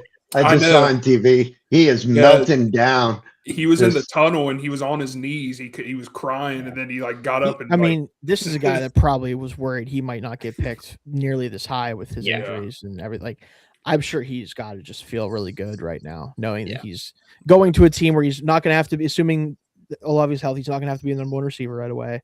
He could probably slow play things, try to get back on track health wise. Has a quarterback that showed promise last year, even though I'm not 100% sure on him yet. Obviously, I think it's one of those things where I understand the thought process. It's just now he just has to stay healthy. If he does, I think the pick will probably look fine.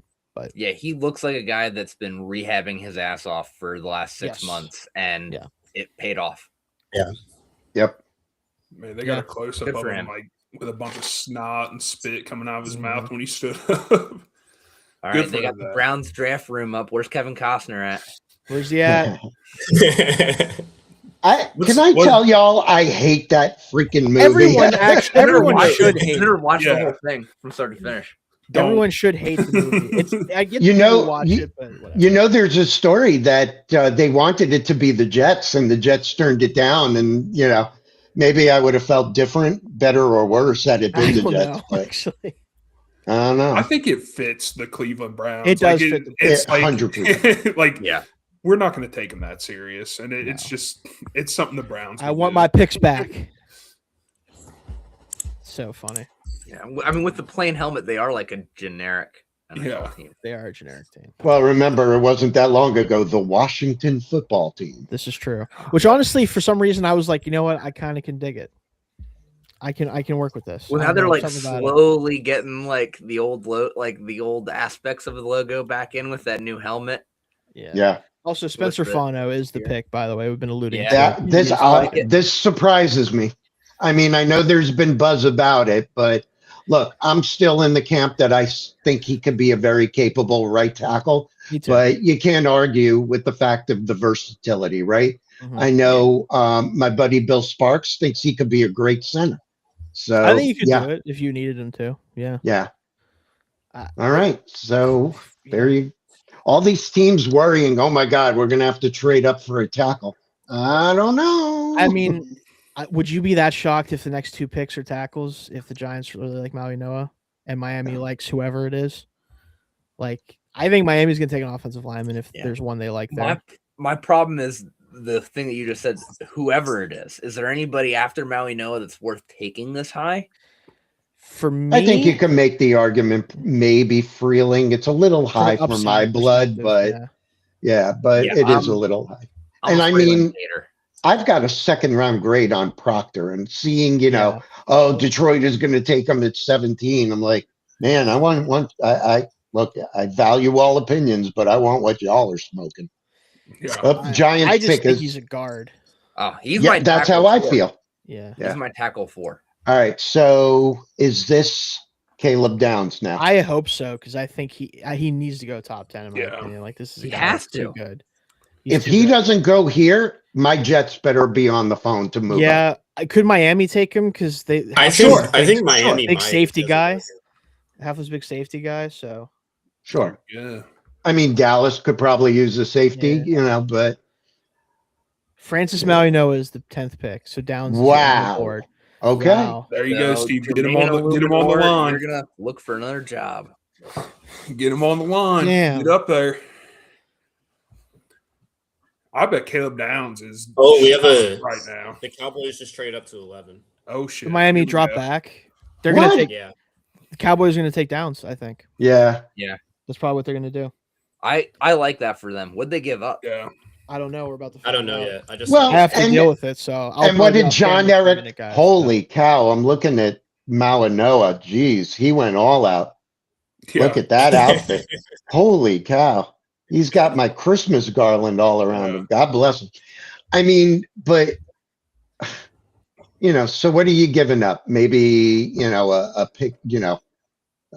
I got to look at the chart, what it would be. But what did John Eric Sullivan say to Stephen and Jerry Jones to get them to bite on this? I don't know.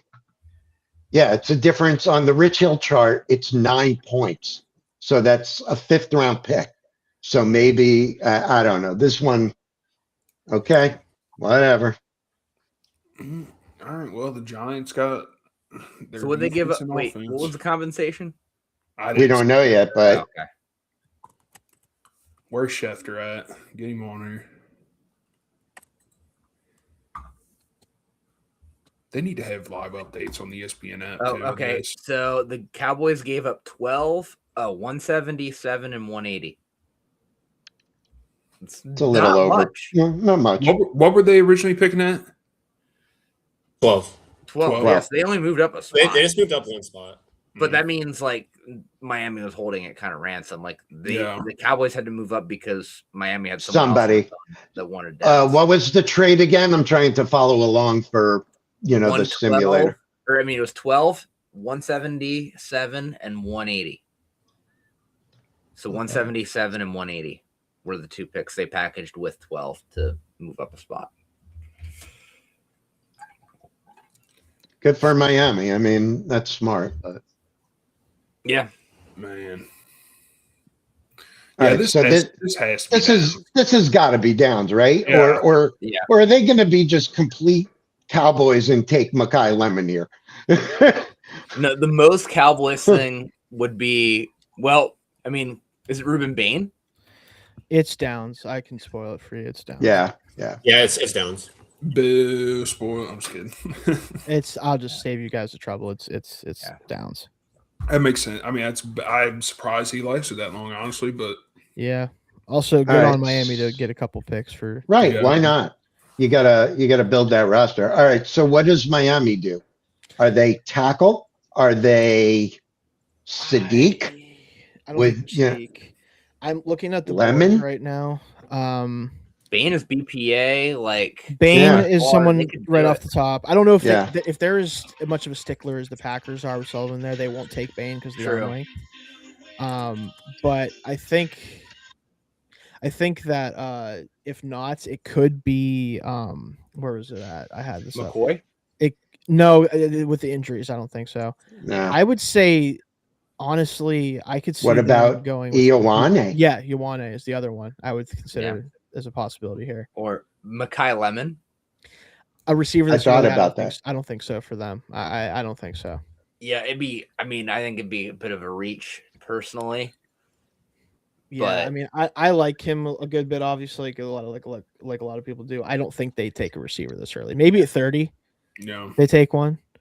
But I think this is a trench player. Or if it's not, I'd be surprised that it's. I actually like that because if at 30 for Miami, I would definitely consider Denzel Boston, right? If he makes that's it around there, the which range I I have presume. him. Yeah, I have him Yeah. at 33, I think, on my board. So I'd be okay Yeah. with that.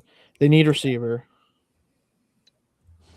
The big board on the DSM big board right now, our 3 best available are Ruben Bain, Vega Ioane, and Jamal McCoy right now on our DSM. Which the big McCoy board. thing is tough because I don't know how the Yeah. injury situation is going to play out. So I mean, it seems like it's not a long-term concern. no, but I'm saying teams always are weird with that. Like, Well, I mean, yeah, Jeffrey and Simmons was going to miss like the first half of his rookie year with the Titans, and he went like 15 picks lower than he probably should have went. So yeah. it's- Last it's year was tough. ridiculous with Will Johnson and Ben Moore. well, his might be more. I think they still thought his was like degenerative or something. Maybe. yeah.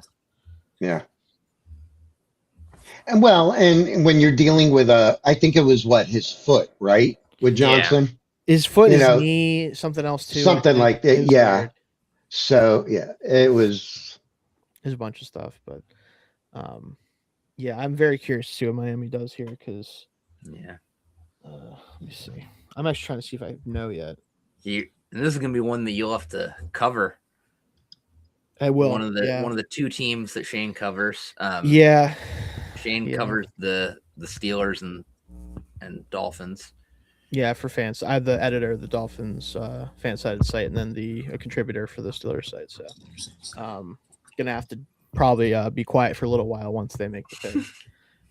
figure that out. But Yeah. I'll react to it, and then I'll probably bump off for a minute. Who do you think it's going to be, Shane? I do think it's either Ioane or Bane. As much as Bane, the arm length thing is weird.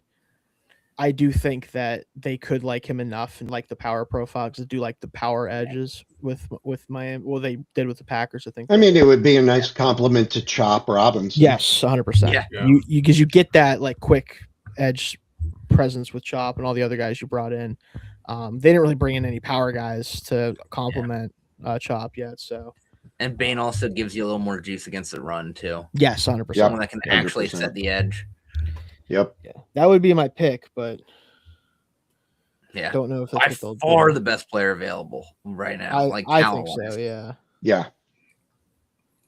I still can't. It's like the score bugs going with like all the picks so far. I still can't believe the Carnell Tate pick. That Yeah. one is just. It's It's fascinating just because I didn't think can- about them doing it, frankly, until I Yeah. understand getting a receiver for Ward, so like I get it. But yeah. that it just kind of feels like they thought Jeremiah Love was going to be there. yeah. Yeah. I don't know. Taking Carnell Tate like to pair with Ward, it just feels very Madden-y. Yeah. kinda Like does. like you're playing a video game. Like that's just not how Yeah. this works. Yeah, maybe they're like Yeah. we're confident he's not going to be a miss, so like we'll just take the receiver because our best receiver right now might be what's his face from Wandale Robinson might technically be their Yeah. best receiver right now, Yeah. which that's not a good world to live in. No. No. So No. Yeah, We'll see. yeah, Wandale Robinson and Calvin Ridley, and which God, yeah, and Eli Kayamana, which we liked him, but we still, liked him a yeah. lot, but also like not. Oh, no. no! Hold on! What? Don't Uh-oh. even. What, even, Jake? Don't Oh. even. Are you screwing with me? Just wait for the Rams pick. Oh, the Rams pick, Bro, Oh. We don't even know the Dolphins. Jake, I don't even know who the Dolphins picked yet, but I saw the Rams How pick the? from Jay Glazer. I Jake's don't seeing the understand. future. We don't even know Yeah. what's going on. My dude knows the whole first round of next season already. Right? Yeah. The Rams are hilarious. Is all I'm gonna say. Is it not the pick that we've been saying? Don't even just.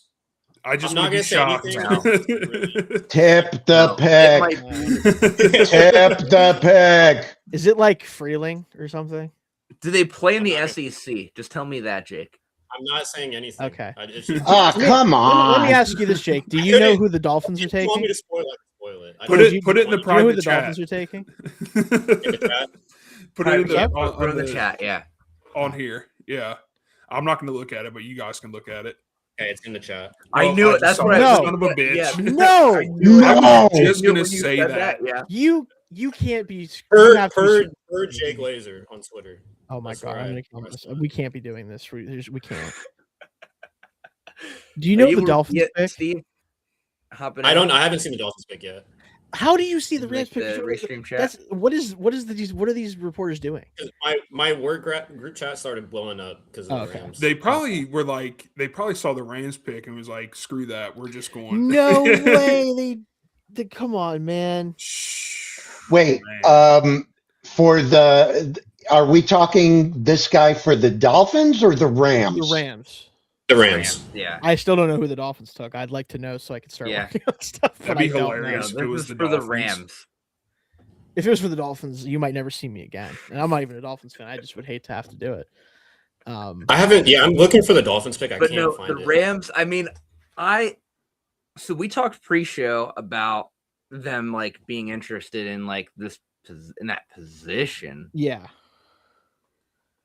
but I was thinking I mean, a while after this. this blows me away. I mean, if they never traded for, well, you know what? I'm not going to say it because we don't want to tip it, but I'll have thoughts in a minute. I would just love to know who the Dolphins are taking, but I still don't Right. Yeah, I know. feel like I don't once we even know the think the Dolphins, like, once the know. Dolphins pick, like I don't No one mind gives a like sh- no one- saying yeah, it. no one's going to give a shit about the Dolphins pick because now everyone's talking about this one. I want to know what Mel Kiper's about to do on this pick. Oh. Mel Kiper Jr. I can't say what I'm going to say because I don't want to tip it for the viewers. But yeah, I have thoughts too. What? That's a little Can someone for everyone on this at home. planet tell me who the Dolphins took? Or are we just pretending? I don't haven't know. seen it. It's wild. How were we hearing of the Rams pick before the Dolphins? I think Because everyone's so enamored with the yeah, Rams exactly. pick that they don't give a shit about the Dolphins. Which No I one get. cares that you even bother. They just sent their Dolphins pick. tweets to the draft, and they were like, Hey, "We're do you see just the Dolphins drafting pick? these tweets right What's now." up? Have you seen the Dolphins pick? I have not. No. we don't know. The pick is in, right? We just You don't could know. spoil this one. I don't mind. Yeah. It's Proctor. No, What? I like that. I just lost a second bet. Fuck. I don't Caden hate that. Proctor. I don't hate that. Oh my It's god, Proctor, it's an yeah. F. It's an F, Dalton. I'm sorry. It's an F pick. That's insane. They took. He was 14 Caden on my. Proctor. He was 14 on my board. Oh my god, First I don't even remember where he's at on my board. This is mind-boggling. 36 on my board and take him. I'm He gonna did have- want a pure left tackle, and I've he's got- the best offensive line. I just need Mekhi Lemon to get past the Ravens. He might. He might. Now, This is. I mean, the Yeah. Dolphins. are he's such not a that high on my disaster. board. I would have preferred a few other guys. I would actually, for the Jets, prefer Cooper, but Mekhi Lemon may just go plop right into the JETS. That would Oh be my goodness. be a pretty good pick. So I will be back at some point, guys. But yeah, Yeah, that's go have fun. absolute Go have disaster. fun. Absolute disaster class by So, the Dolphins. So Yeah, I don't know. I know a lot of people aren't going to like the Proctor pick. I like that there's some. I think if you needed a tackle or guard, I think he's the best guy available currently. I also think it should be fine as a pure right tackle. I think he has enough physical tools to make it happen. I don't think this is Mekhi Becton. I think a lot of people worry this is Mekhi Becton. I don't think that's the case. I just think he's overall a better football player. I just think he just never lived up to the recruitment hype that he had. But I mean, I don't know. I think he'll be fine. I'll tell you, the fact that Tua is gone, I wouldn't want him being a left-handed quarterback's blindside protector. Yeah. So the fact that, Tua moved on, now they've got Malik. Yeah, I'm with you, Dalton. Wow. Yeah. Yeah. also I need makes to stop sense. doing mock drafts. Yeah. So the fact that you have Packers people now, so you have that Packers mentality coming to the Dolphins. This pick makes a lot of sense because what is Proctor if not all the measurables? Yeah. Yeah. I mean, that makes a lot of sense, like thinking about it that way. I am a little surprised by the pick, but I can't hate it. I mean, you just invested in a quarterback. Now you protect him. Makes sense. So when can we talk about the Rams pick? Hold on. Well, let's just give it a second because The pick is in. Yeah. Yeah. Steve, I'm going to ask you a question here. I asked these guys before you got on. I'll admit I'm not into the draft. Like I don't do the draft coverage as heavy as these guys. Yeah, and as Casey. everyone. Casey co-hosts our gambling show. Yeah. Nice. So my question to you is, you seem to be in on the draft. You do a lot of research, everything. How do you feel? Like you do your boards, you do plenty of mock drafts. How do you feel as the rounds go on and what you expected to happen and what's actually happening? What is your feeling right now? Are you just like mad that you did all this research? Are you just like in awe right now? Or what's your thought process with that? I mean, given the Miami pick and what we already know to be the Rams, those are the shockers. Yeah. Outside of that, I don't like what the Chiefs did. I just feel it's a bad allocation of assets. Everything else, yeah. I mean, my feeling, I don't remember if I spoke about it before, right? But my feeling was I wanted the Jets to take Bailey. And it had less to do with the player than it did my lack of faith in the infrastructure the Jets have. Where you got a guy like Reese or even a guy like Bain, where it's like, okay, should he be here? Should he be there? I have no faith in my coaching staff to properly develop guys like that. just stick Bain on the end, say, go get the quarterback. Yep. So, but I was surprised. I really didn't think they would take Bailey. I thought it would be Reese. I'm not stunned about the Love thing. I don't think it's the right move. I had seen plenty of mocks before all the chatter of Jeremiah Love to Tennessee. I saw the tape thing. So I guess for me, the Chiefs moving up for Delane after you move off of McDuffie, I don't love that. The Proctor thing surprises me, and what's coming up, big wow. This one is just big wow. This one I just don't understand. Yeah. Yeah, I think we know because they're showing this gentleman in the green room right now. Yeah. So you can go ahead and Dalton if you want to. We'll let the viewer. I think this one everyone just needs to see live. I feel like. This one I kind of wish we got live. But it's all right. I couldn't wait. So I'm glad we know, but this is one of the biggest spoilers since the last, or this is probably the biggest shocker in the draft since the last crazy one at this position a few years ago. Yeah. That's all I'll say. Yeah. I can't believe this one. I don't know what to say without tipping it, but it's just weird. It is. Yeah. Does everybody know, like, is it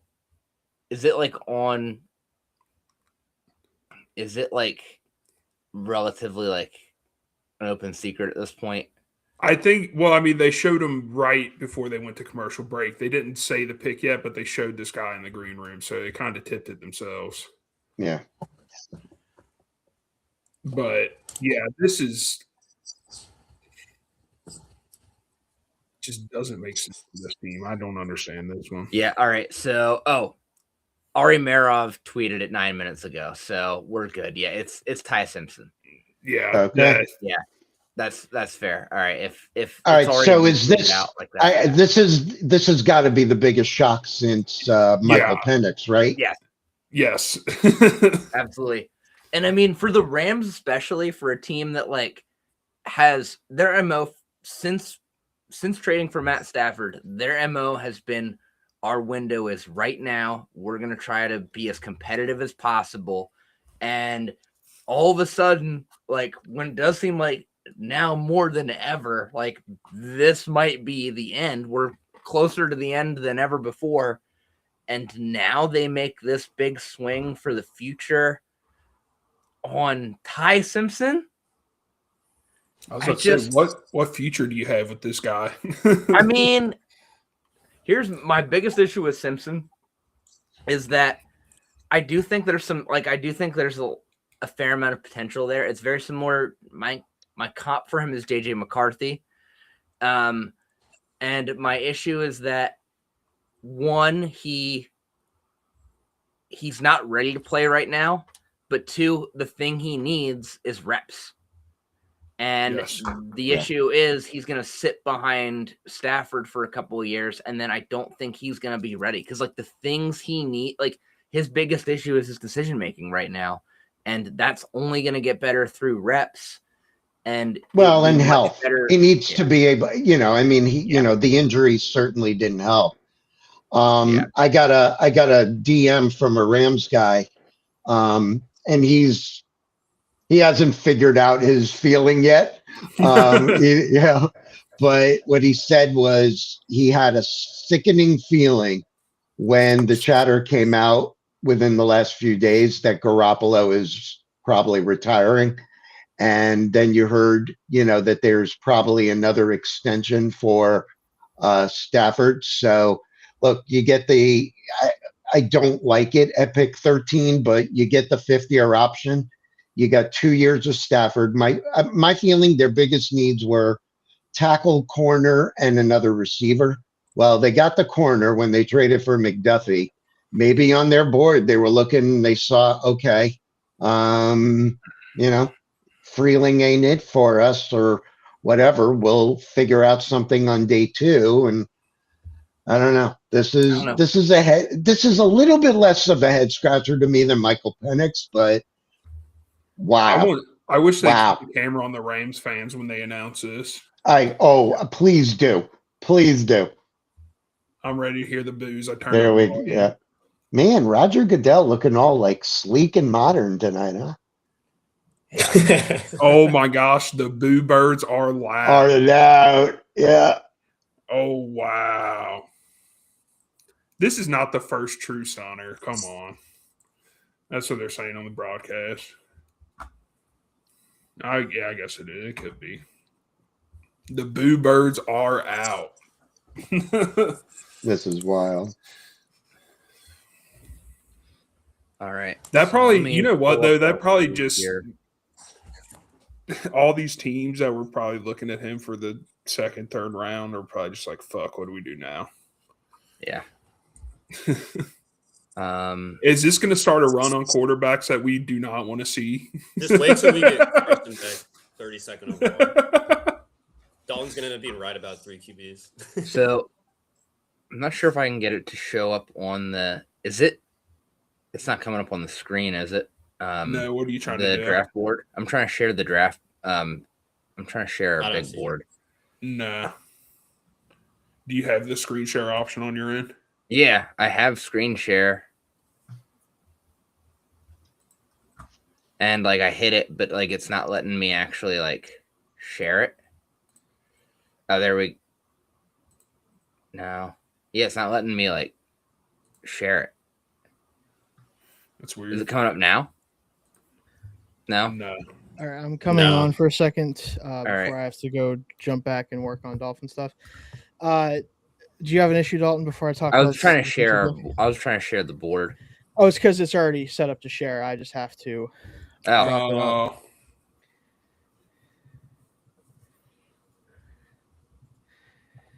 So we can't see everybody at the same time, but what were you trying to look at? I was just going to can you read? Oh, there we go. But yeah, I was just showing what it looks like, and then you can scroll down to where Ty Simpson is. Yeah. 40 on the board. Yeah. So real quick, before, like I said, before I jump back out, and you guys can kind of take things from there for a while. The only reason Caden Proctor isn't the worst pick in the draft so far is because his teammate went right after him. That's my official position on that. Is that Wow. That's just disgusting. Because here's the thing: if you want to talk about the fact that Stafford is however old and has back injuries and blah blah blah blah blah, Ty Simpson is simply not worth the 13th pick in the draft in any draft that's ever happened, except for maybe the ones from the 60s when quarterbacks couldn't throw forward or pass. That's just kind of what it is. And so that's my analysis. I don't really know if I have a whole lot else to say. Yeah, I mean, I'll play devil's advocate here. So if you're the Rams, right? So you've decided you need to find the heir apparent at quarterback. The thing is, right? You like Simpson enough, and it's a weak quarterback class, right?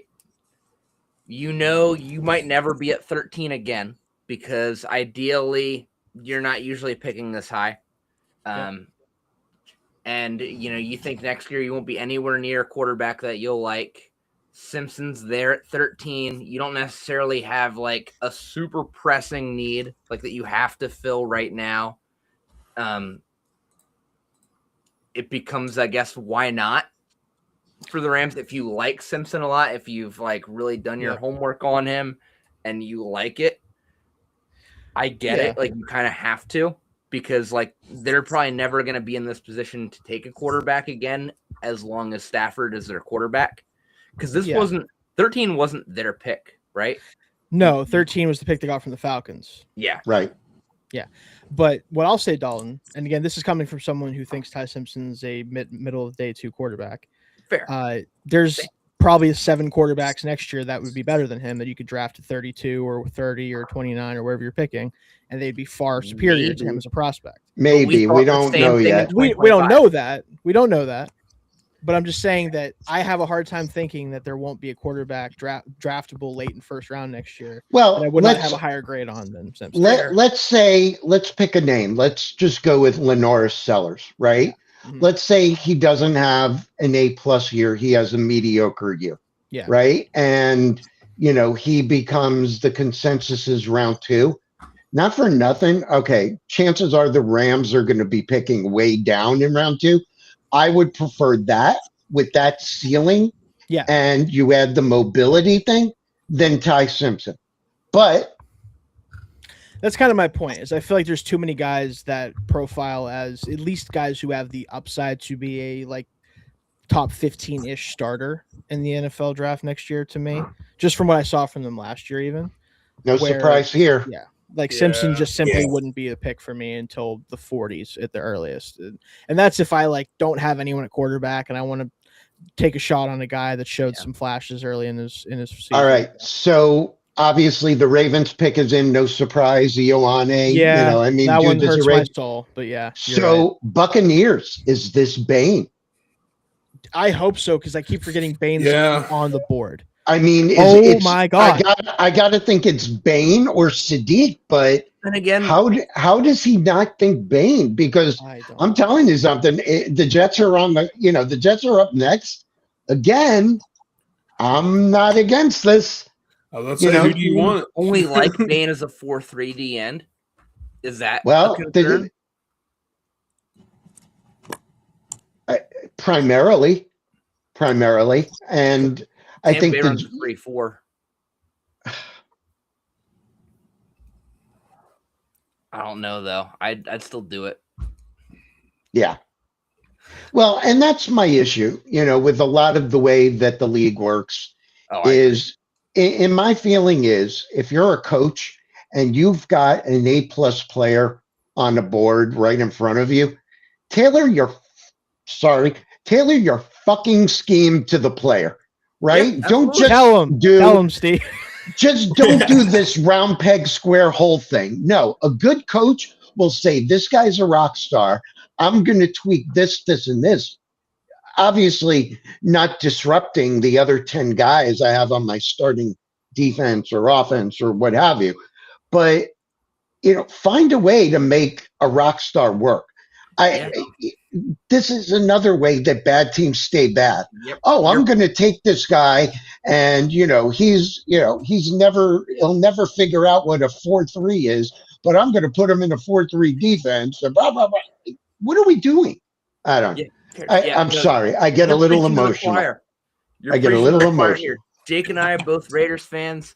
We watched the Raiders pick Cleveland Farrell over Josh Hines Allen because they didn't think Josh Hines Allen was a 4-3 D end.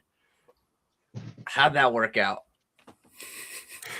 Yeah, we are no stranger to dumb decisions. Yeah. At all. Yeah. But yeah, I just don't get that thing. Do we know? Did Tampa Bay pick yet? No. The pick is in. Pick is in, but I haven't gotten anything on it yet. Yeah. I mean, Ioane to the Ravens. I guess we should talk about that for a minute. I think this is, other than Mendoza to the Raiders, this was kind of the second chalkiest pick, probably so far. I think pretty much everybody's mock had Ioane to Baltimore by the end of it. Yeah. It's just it just makes so much sense. I was curious if they would have gone Lemon here just because he was there, and like the Baltimore needs receivers. Now Lemon does a lot of the same things as Zay Flowers, so that might have been part of the idea there why they went with Ioane, and also they have to protect Lamar Jackson if they're going to make Lamar Jackson work into his 30s. But yeah, so I get it. I mean, it's a good pick. Great offensive lineman. So who do we think it is here with Tampa Bay? I'm leaning. Man, don't make me. Pain. Yeah. I mean, they need defense. They lost Evans. They still have K. Dotton, you know. You got Igbuka, Godwin. You know, he's always good for a few injuries. But I don't know that you can pass up a guy like Bain. I don't know, but this may be a shocker right here. I don't know. Oh yeah, I have a prediction. Jake, what do you think? I already know the pick. Okay. I think I want to make a prediction and give it away. I think this is going to be Keldrick Falk. Which I forgot about that. Yeah. Which would be rough, but with Bain still on the board, because I think Falk is also more of a 4-3 defensive end than a 3-4. But I think they might project Falk as more of like a. Well, imagine that run defense. Yeah. You know, imagine that run defense lined up next to Kalijah Kancey, and you got Vita Vea. Ooh. Ooh. Yeah. We just. Todd Bowles is smiling. He's probably getting a defensive player to ruin. I'm sorry, that wasn't nice. I'm sorry. So, do you want Lemon if it is Ruben Bain here for the Jets or for the Bucks? Do you want Lemon for the Jets? Dude, beggars can't be choosers. Yeah, you take what you get, right? Yeah. You know, I'm an Ohio State fan. I knew Tate would not fall. I thought, he'd be good. I do like Tyson. He's the number 2 receiver on my board, but I am concerned with the injuries on the Jets' home turf, which has claimed more victims than I can imagine. But there is elements of Tyson's game that do remind me of Garrett Wilson. So I think, my only thing with Lemon is I'd like to see Garrett being moved around, and you draft Lemon, then you're going to keep Wilson probably on the periphery, and Lemon will primarily be in the middle there in the slot, right? But I don't know. All right, here we go. Okay. Bain, finally, we can finally cross Bain off the board. Our number 3 overall player. All right, so here we go. If this is not Lemon or Sadiq, watch me go ballistic. I don't want defense. I mean, I can make the argument, but now I'm nervous. Now I'm nervous. So Bain, though, before we get into the Jets pick here, Bain, interesting fit here.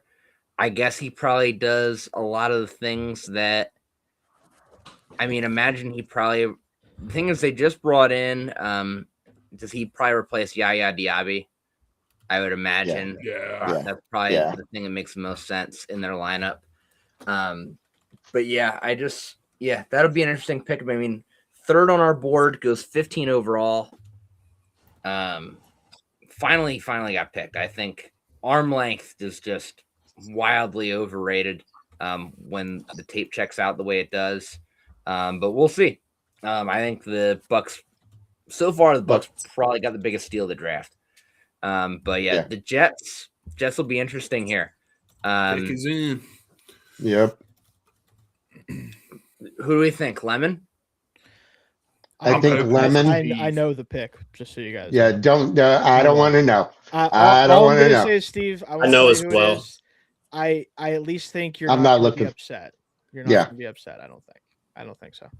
I don't think you're going to crash out. That's all. Wow, way to spoil Shane. Yeah, I just got it. Did you just get it? Fucking love this. Yeah, we love it. I'm happy for you, Steve. I'm not gonna lie, a little bit of me wanted to see a little bit of a crash out, but I'm happy for you. Yeah. See, that's how you identify talent. Okay, he's not my prototypical tight end. The dude is just a weapon. Sadiq, by the way, we didn't say. It's Kenyon Sadiq. I was wondering if that would be offensive playmaker. I think him and Mason Taylor. I think they can coexist. Taylor's more the traditional tight end. I think you can get those guys on the field together. Garrett Wilson is obviously number 1. You hope you get something out of Adonai Mitchell on the outside as well. So he can honestly kind of just be your primary slot weapon. Honestly, I think that's kind of what you do with him. And look, I mean, there were still needs there were needs everywhere with the Jets. With the Jets, interior O-line, corner, safety, but this doesn't preclude them from, dipping, let's say on Saturday into the receiver thing. No, yeah, I mean, you definitely could. Top of the was second round. Garrett Wilson, Adonai Mitchell, and not a single one of you could name who their third receiver was, because I could barely do it. Last year, I think it would have been at the end of the season. It would have been the kid from Alabama that has been all over the place now. What's his name? I couldn't tell you. Not the third receiver. Oh, maybe not. No, I mean, it was Josh Reynolds. Oh, that is right. Josh Reynolds was still man. playing at the end of the year. I forgot he was still playing there. Josh Reynolds, Arian Smith, who they drafted. Oh, God, I mean, Aaron Smith. Don't even. If he didn't contribute on special teams, he should be selling insurance now. Oh, for sure. Yeah. But anyway, 100%. Yeah, that guy is not. He was never a good pick. It was never going to work out. Yeah. All right, guys. I'll be back in a bit. I got to hop on, and I'm going to go do a happy dance. I don't want your viewers to watch me do that. I don't want to scar them, and I'll see y'all in a bit. But this is awesome. I'll be back, boys. Awesome. See, Steve. No, this is cool. See you in a bit. See you later. See you in a bit. What a good dude. I kind of did want to see him crash out a little bit. I did too. But hey, it's always Who good doesn't for want to see someone to people crash out? Yeah. It's always good to see happy Jets fans, though. Yes, yeah. The Jets deserve that. Just deserve Jets something fans at some deserve point. that. The one thing I didn't say They about the deserve a Simpson good- pick while pick. I'm working on articles while also talking at the same time, that should go swimmingly. I definitely won't mess up anything. The Simpson pick, at least for me, for my purposes, means I don't have to watch the Steelers mess up and take them. So actually, I appreciate the Rams very much. I take everything I said back. It's a good pick, folks. I was gonna sweat. This means there's a run on quarterbacks now. You're getting Carson back. If they take Carson back at 21, the stream's over. I promise you, I don't care. We'll I'm get deleting our the crash channel. out. I'm deleting the stream. I'm deleting my every contributor article I've ever written for Stoker. It's all getting deleted. I'm gonna quit my job because there's no. Yeah, way I'm Jake's quitting his job. I'm deleting everything that's ever been written on the internet by me for the Steelers because I don't want my name associated with them. And I'm just doing Dolphins stuff, and I'm going to become a Dolphins fan, which is not even any better because they took Caden Proctor at fucking 12. So who gives a shit anyway? It does. I'm screwed. Dalton is what I'm saying. If they do that, it's over. I'm getting that. They haven't even done it yet. Dalton's rage baiting me in the middle of the fucking street. I'm trying to write about fucking Caden Proctor to the Dolphins, and Dalton's rage baiting me in the middle of it. That's bullshit, and everyone here knows it. This is so bad. I can't do it. We're not doing this, Jake. Don't let him get to us. I'm not. We're not. You're not even a Steelers fan. You still would be pissed off too because you don't want to write about his ass either. I know you don't. No, I would quit. Wait, it's over. People's employment is on the line. Dalton's like, yo, Carson Beck at 21, guys. Fucking get out of here. Anyway, people's employment is. You're only mad because you know there's a little bit of a possibility. I know that Tyson came off the board. I know. You just better hope he doesn't get picked before that. You get Garrett Nussmeier. Hey, they did. I don't know which is worse. I'm not sure which one is worse. Carson Beck at least 21 overall. Oh Jesus Christ, they would do it. I don't want to talk about it. No, I mean at that point, if you're gonna swing, if you might as well. Jalen Green. Yeah, you know what? Fuck it. Why not? He'll be a good receiver in a couple of years. So. Yeah, I was gonna say do it. I honestly I was kind of joking when Ty Simpson went that we might see run on quarterbacks as like a joke, but it's starting to. I think it might happen. I think Lemon is going to fall to the Steelers. If the Lemons falls to Steelers and they don't take him, that might be. You might see me disappear. I almost wonder if the Cowboys might snipe him at 20. But that'd be so funny, and then trade George Pickens. I think he's going to fall to 21. You might have him and Cooper both. No, here's what you do: you take the Cowboys take Lemon, and then the Steelers trade back for George Pickens. But not 21, and then they trade even though they can't do it by the NFL rules because they just traded for him. Trade Michael Pittman to the Cowboys then, and then they have their 3 receivers, and then we take Omar Cooper Jr. at 21 still anyway. Here's the question: who do the Lions take? I don't know. Well, it's not Caden Proctor now, so probably insert right tackle / left tackle here. Ihonicher? Our board has McCoy, Lemon, Thieneman, Concepcion, and Lomu as the top 5. I don't think it's Lomu, but I think Lomu it's a tackle. He's a left tackle. That's the problem, though. And they want to move Sewell to. If they want to move Sewell to the right, then I guess I can see it. They want to move him to the left because he's on the right now. Sewell. Wow. So they want probably a right tackle, which is why I say maybe Ihanacher if they're going for the upside.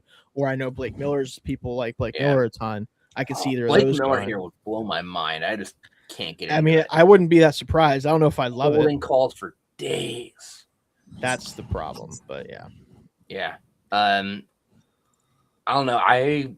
Could this be? What are the big needs for the Rant or for the Lions? What are the big needs right now? Tackle is the biggest one. Tackle. You can talk about secondary, specifically corner.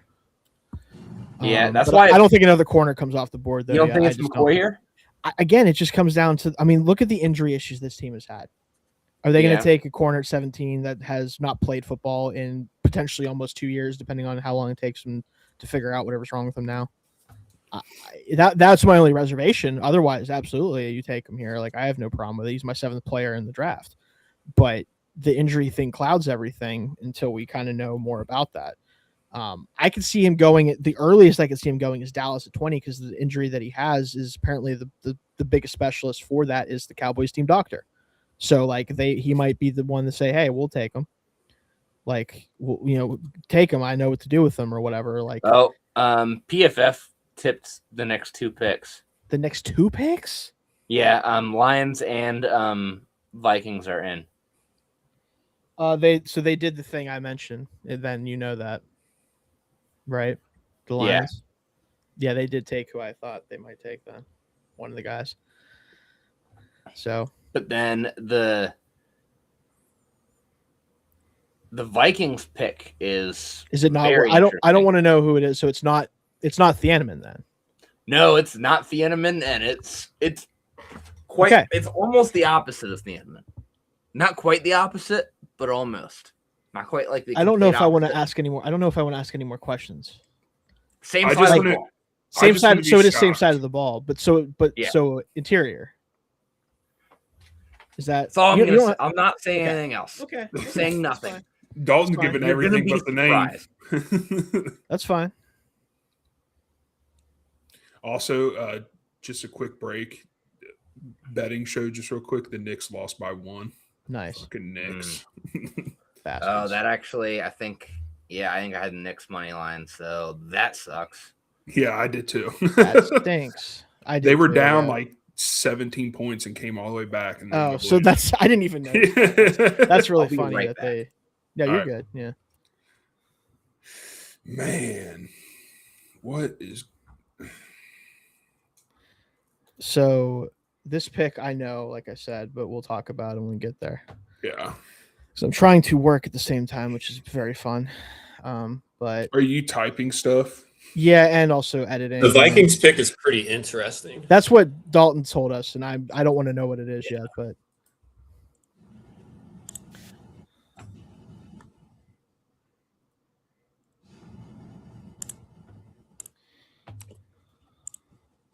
I almost just said something super bad. What'd you say? I was gonna say I hate when they bring people up to do these picks because it just takes so much time. But then but no, it's awesome though. It is. It is cool, but at the same time, it's like I'm just like let's go, and then I realize who the guest is. I was about to say son of a bitch. Yeah. And I feel terrible now that I got upset. Don't worry, it's fine. But no, yeah, this is this one, even as someone who ended up getting on this train a little bit by the end, I was surprised that he would go this high. But it's Blake Miller, the right tackle from Clemson. That's the pick at 17.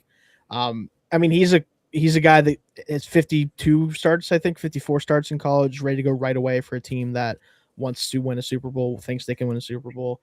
I get it from that perspective, but you're not getting a lot of upside here. I think the best you can hope for is a really solid right tackle for a long time, which at pick 17 in the draft is not nothing by any means. But it is definitely a win now play for the Lions. And I think that makes sense, but I might have taken the swing anyway. Oh, someone's echoing. Is it me? Is it me? It's coming from somewhere. I don't know. What? There was an echo from when I was talking, but I think it stopped. But anyway, yeah, like Blake Miller, I think he'll be a good player, but the upside is just low at the end of the day. Yeah.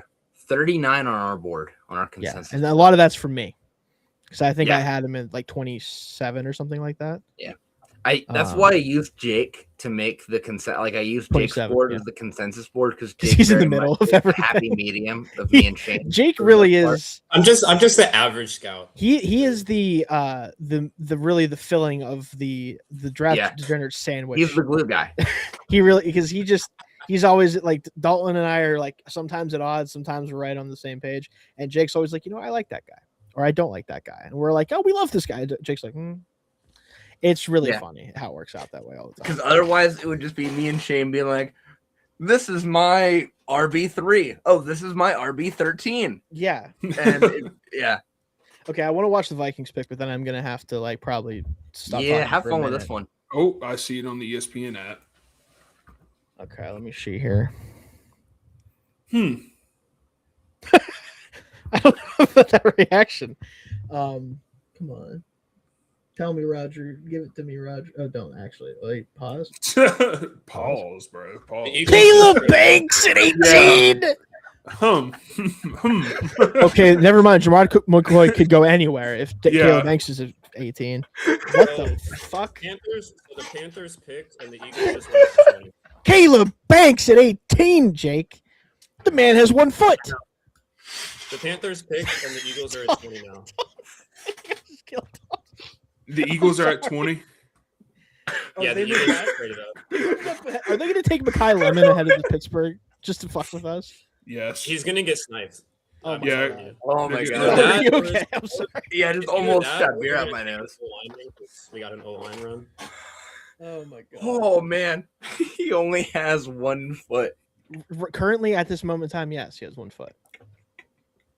Andy wears a tight end number playing fucking defensive tackle. I mean, the roles are different in Casey. Caleb Banks was 38 on our big board, so actually just ahead of Blake Miller. Yeah. It's just injury stuff. Like I think if he could play games, he'll probably be good. But because he's a freak. But he doesn't really play football that much. Still, he was my D tackle 3, and 1 and 2 are still on the board. And I didn't know if we'd get one in the first round, folks. I'm not gonna lie. Not gonna lie to you. Wasn't sure we'd get one, and we get one at 18. This draft, as much fun as it's been, it also is making me crash out a little bit because I don't know what the fuck is going on from pick to pick. I have no idea. I know nothing. We've learned the draft is drunk right now. Yeah, the Vikings are addicted to drafting D tackle busts from Florida. Yeah. Wow, so Dallas got they gave 20 into the 7th round pick and they got 23, 114 and 137. So they got all the picks they gave Miami to go up back and more than that actually. Yeah. That's to be very clear, I'm not saying Caleb Banks is going to be a bust. No, it's just now the Vikings took him. The vibes are there. The vibes are bad. And also, like, it is a risk. Like it is 100%. Like it's wild pick. I'm fascinated. Also, as expected, the Dolphin site is popping off, fellas. I wonder why. It's probably because they took a 350-pound fucking tackle that's got to play guard probably for them. And he's your starting slot receiver. Yeah, maybe. Honestly, with their depth chart, maybe. Where would he be where would Caleb Proctor be on the Dolphins? So you got the immortal trio of Malik Washington, Tutu Atwell, who are combined 4 foot tall, and then you got fucking Jalen Tolbert, who is literally the most sacrificial X that's ever sacrificial X'd, and then so he might be 4th because maybe Theo Weiss Jr., the undrafted Missouri receiver, might edge him out because he played last year a little bit. After that, I couldn't tell you. So maybe he's 5th. Yikes. This pick is gonna determine how I feel about the Panthers this year. I think it should be Mekhi Lemon, by the way. I think it should be too. I'm wondering if this is just Jermod McCoy. I could accept that also as long as they think his knee is going to work. So, yeah, although they don't have any big needs at corner. Not really, but hey, yeah. Lemon makes sense. with who they have at receiver already. Yeah, Yeah, A that'd be trade awesome. down would honestly make the most sense. probably. My problem with Lemon is that how high do you take Lemon when Casey Concepcion and Omar Cooper Jr. are still on the board? I mean, I do slightly, even as much as I love KC, I do slightly have Lemon over him. He was 13th I on my agree. board. I do too. So that's the problem. Do I think there's enough of a difference between those three players that I would take Lemon at 19 if I could also trade back and get more assets? You're right. But also Lemon is definitely the most, in my opinion, the most surefire thing of those three. For sure. So if you're trying to make sure that Bryce Young is like hitting the ground running this year and you can make a decision on him, Lemon's probably the right pick. And the nice thing about Lemon is he does have the most like ability to line up outside sometimes. I still think of those two, the Eagles pick, does. Yeah. But what's I up? know the Eagles pick at 20, so the Okay. Steelers are on the clock. So I'm gonna have to hop off for a bit. Me too, especially when the Steelers say I'll probably have to bow out from it. So it might be you two mostly. I'll react to the Steelers pick, obviously, but after that, I'm probably not going to be on for a minute. We got any comments? I don't think no. Lame. Oh, I think you guys will not be alone anymore. Who maybe? we got? I don't know. It's not showing up. It sounded like someone joined. Yeah. That might have just been me pulling up the chat for a second. Oh, maybe. Is that what it was? I don't know. It made the noise like when someone comes in. Yeah, when someone comes in. Yeah. So you might want, if it's Steve coming back in, you might have to message him, Dalton, ask him to try again or something. Yeah. Yeah, I'm not sure.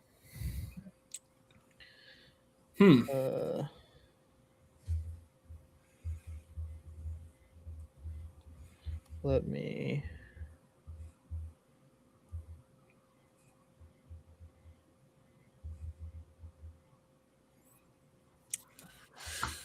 I kind of wanted them to take Mekhi Lemon, honestly, with him and Tet. That'd be awesome. It would be awesome, in my opinion, but I also get it if they think I they do can too. Do something else.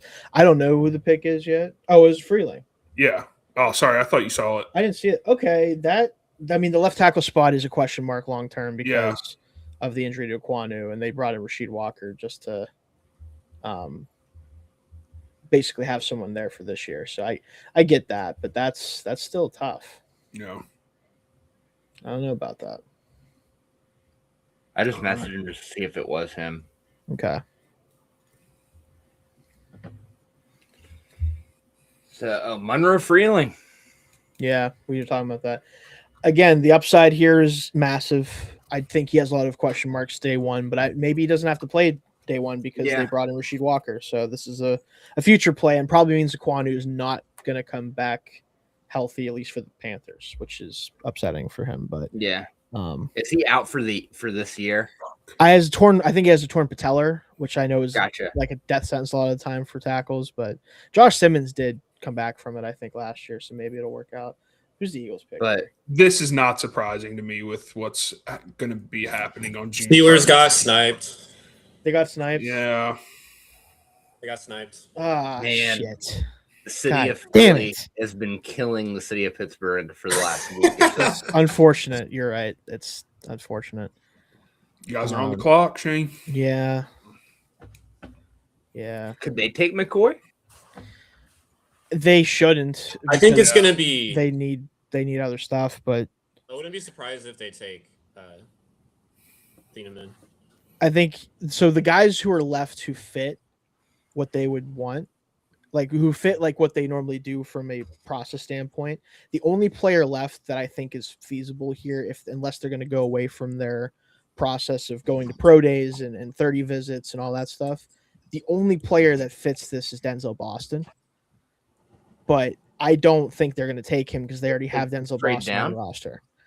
They could. I don't think they're going to. Jake, I don't know if you've heard anything. Ainacor? I'm looking for it right now. I haven't seen it. If they take a tackle, I couldn't really get behind it right now because I think they can be okay at tackle. Yeah. To me, this needs to be Omar Cooper Jr., in my opinion, or Casey Concepcion, one of those two. But I think it would be Omar Cooper Jr. if it's a receiver. Yeah, that's who I think it will be. I think here it's got to be Omar. I think so too, Jake. That's who I had in my last mock, by the way. But I didn't think Mikhail Lemon was going to be at 20 though, still, which sucks, but whatever. Yeah. Could this be somewhere on the front 7? They didn't bring anyone in that fits that mold, so I doubt it. Mhm. If it's not like Omar Cooper Jr. because they have connections to him on the coaching staff, because they have Signetti's brother on the coaching staff. The only reason I'm even considering him is because of that. The only other names that would fit that are left is Denzel Boston, Chris Johnson, the corner would fit, and then Emmanuel McNeil-Warren also would fit. Yeah. Like in terms of guys they brought in for 30 visits in the first round range. So if it's not one of those 3, it's probably Omar Cooper Jr. But I hope it's him over the other names I mentioned. We'll see. Yeah. So Mikhail Lemon to the Eagles. I guess this for sure means that AJ Brown's gone. Yeah, I think we knew that. Though, but Smith goes outside fully. You let Lemon cook in the slot, and then you have X number of Wicks and Hollywood Brown on the outside to play with them. I think that's a good receiving core for what they're doing. Yeah. Is the audio okay for you guys? Yeah, it is a little bit. Okay, yeah. I was just gonna make sure it wasn't just me. I was like, I don't know if it's me and Jake or what. Yeah, I think it might be. Jake's probably in 50 different things at the same time with his work, and it's done doing it now. I literally have so many. You're real. I might have echo. Yeah, your mic is a little goofy right now. But yeah, as soon as the Steelers pick, I'm going to be moving over to covering that.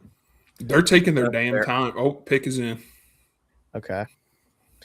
We'll see if I get a crash. You guys might either get a crash out and then me just leaving literally randomly, or it'll be me being happy and then moving on with my life. I mean, this is KC, isn't it? I would love it to be, but I don't think it is. More sense than Omar. They didn't meet.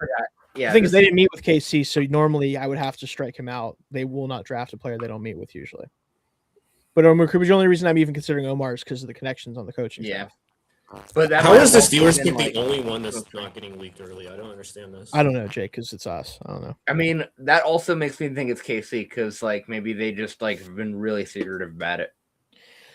I would love that, but again, they've literally never done that in their history, so I can't predict that. Basically, well, this is the new way with Mike McCarthy.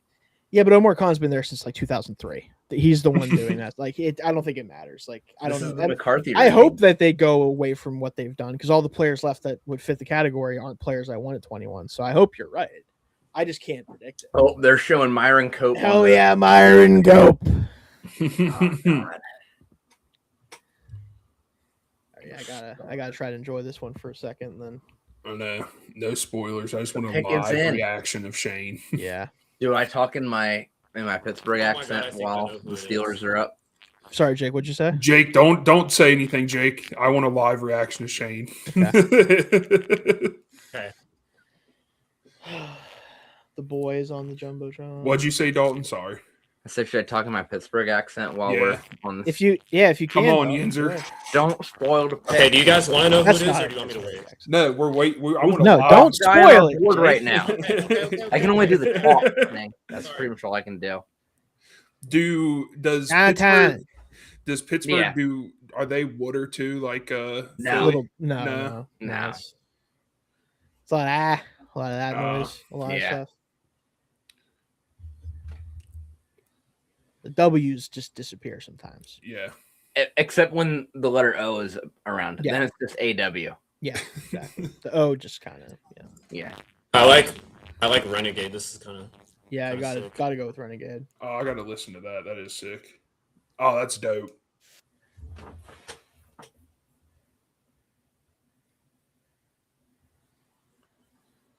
Oh. Okay, that's cool. Imagine if they boo the pick after Renegade plays. That'd be really funny, and they should maybe, depending on who it is. We'll find out. Well, I guess I'll find out because Jake seems to already know. But this is awesome. Know. Yeah, I mean, as much as it sucks that I'm not in the city for it, I would have been here anyway because of this, and also because it's covering the Dolphins. I couldn't be at the draft physically anyway, but it is really cool to see. So we could have set up a table, right? Yeah, I mean, not with the quality enough internet connection to probably do this and also work at the same time. No. If only we hit our bet. If we hit more bets, we could rent a trailer. We could just start. Yeah, we could just start having. Yeah. They started going on location and stuff. Yeah. Come on, Steelers fans. The bus. The bus is out.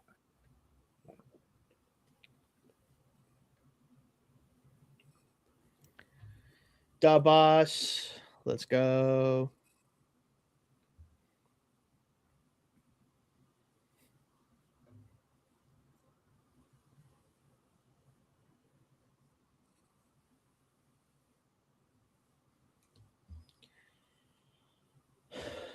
What schools are these? I'm Taylor not sure. Alderdice. Yeah. Taylor Alderdice, home of Mac Miller. And was Yeah. The bus. I'll have to go back and watch a lot of the stuff with sound on later because I don't want to have it on for this.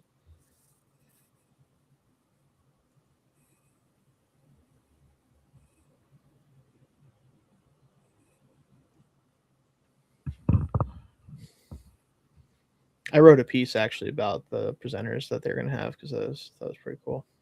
Who all do they have? Jerome, they had John Stallworth. Yeah. They brought in. They're going to have the Porter Jr. brother or Porter Jr. and his dad will be on at some point tomorrow. Here we go. There we go. I'll let you know when I mentioned that. I'm not. I don't know. I don't think so. Yeah, I just don't. I don't think you can take a tackle. I really thought they were going to take Cooper. Ooh, they need a guard more than a tackle. So unless he's going to play guard for you, I just don't get it. I don't, because now you have to move. I think he can do it, but you have to move one of them to left tackle. Troy Fatani. You guys looking at the screen right now? Yeah, dude, yeah. Pick up your pants, brother. That's just out. Pick up your pants, bro. That's crazy. No, yeah. Again, I like the upside of him a lot. But yeah, I mean, he was 24 on my board, so it's not really that much of a reach. It's just not the player that I would have taken. So yeah, I liked him a lot. He was 27 on my board, a little early on the consensus board. He was 24. That's where I had him. I was actually bang on with consensus. So nice. But yeah, a lot of better guys out there for what Steelers fans are predictably reacting normally to this one. Jake. Yeah, you gotta either figure something out or like or reset or something. Are you guys able to hear me? No. I can hear you, but it sounds like you're in a microwave. Yeah. Oh, great. Okay. So here, you might want to. Yeah. Oh man. So Shane, what's your feeling? Oh well, if you need to go, you can do need to go in a second, but again, I think it's not who I would have drafted, and probably a position that we didn't need to take. So that's where I'm at with it. Yeah, I mean, I think the pick is the Steelers are building for the future right now. Like, I think this is the first time in a long time that I think I can honestly say I don't think the Steelers are planning for next year.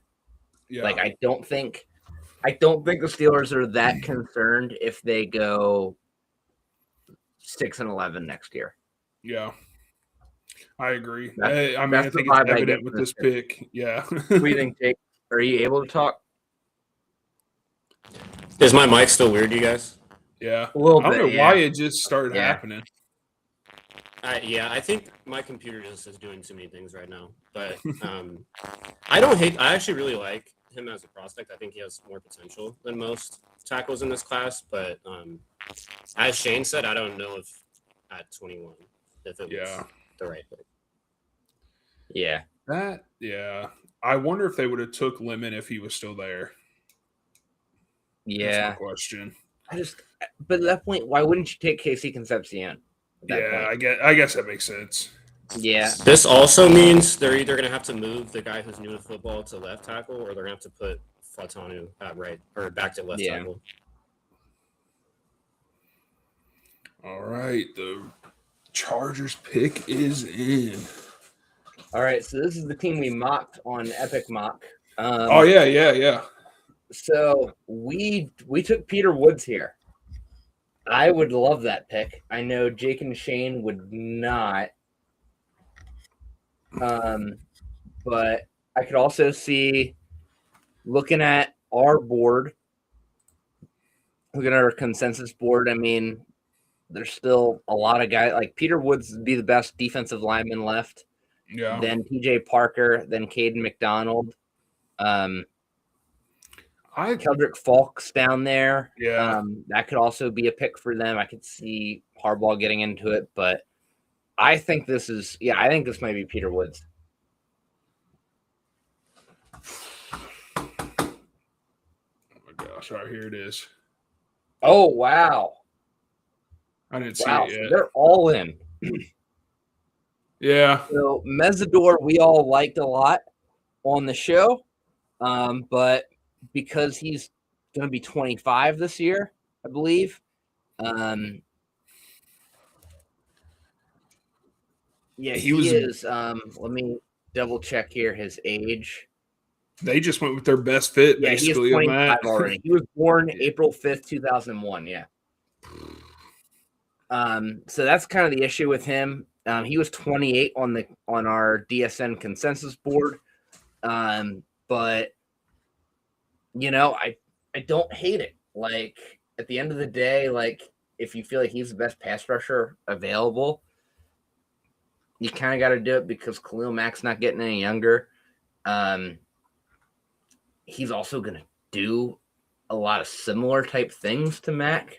Yeah. I don't know if he has quite the bend. I mean, at Mack's age, the bend's probably similar.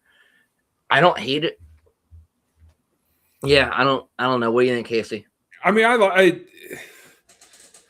like you said, I think this is a good pick for them if they're trying to be all in at this point. I think that,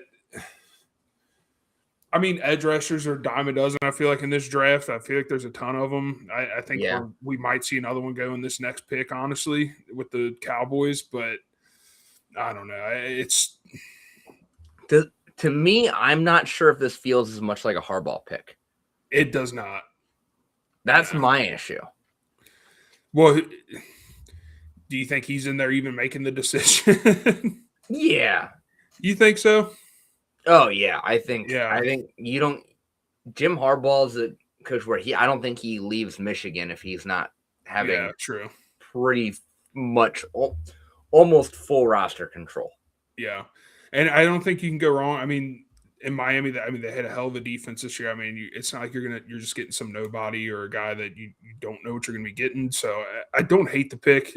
I mean, like I said, I think there's plenty of edge rushers this draft. So I think they just took what was best available at that point for them. So I am very interested to see what the Cowboys do here next, though, because do they go McCoy? Do they shore up that edge with Falk? I don't know. I think this could be where McCoy goes also. So we'll see. And then I think this feels like it could be McCoy. What did the Cowboys do earlier? They went Caleb Downs. Yeah, they went Downs earlier, so maybe they don't go secondary here. Yeah. That's why I'm more on the Falk train on this one. Yeah. This could be Falk. Falk feels like a Cowboys pick. Yeah. It gives off big Cowboys vibes, but then again, they do boring things in the first round of the draft, typically. Yeah.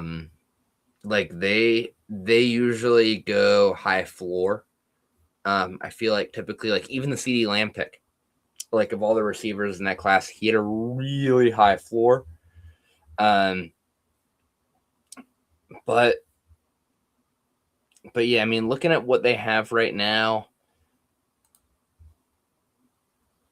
they've spent so much at D tackle. I don't think it'll be that. I mean, I think Keldrick Falk or TJ Parker. TJ Parker might be more of a fit. Did you already get the pick? No, I thought I did. I in the private chat. That's what I put. It was Jake saying he's going to go look at the presser for the Steelers. No, I'm trying to stay off so I don't look at the picks because I did that a couple years ago, and it was accurate. And then the Niners were up, and I thought we were going to be getting a guy I really wanted, and we didn't get him. So I kind of got pissed off about it. So I'm trying not to watch it. But. Yeah. Looking at the DSN consensus board, we got McCoy, Thieneman, Concepcion, Lomu, Cooper Jr. So a lot of receivers here. I could see this being a trade down for that reason. this could be McCoy if they.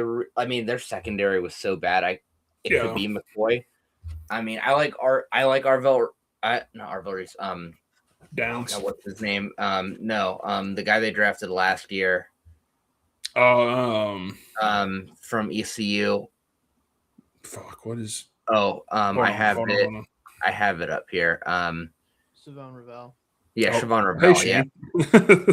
I was thinking I don't. That's why I was thinking Arvell Reese because Savon Ravel. Still though, I don't love what they have at corner. Outside of Ravel, I mean, opposite him, Deron Bland is probably more of a nickel. I know they brought in Kobe Durant, but I don't know if that's enough to like actually justify bringing him in. I know right now Caleb Downs, because our lads already puts rookies on there. They have him listed as the nickel. I don't think he's the nickel. I'm not going to say it, but you're barking up the wrong tree. Oh. Are we barking up the wrong side of the ball? Did they go wide receiver here? No, it's not the wrong side of the ball. Okay. No. It's an edge. Then it's either Parker or Falk. I'm gonna say Falk. I think Parker fits more.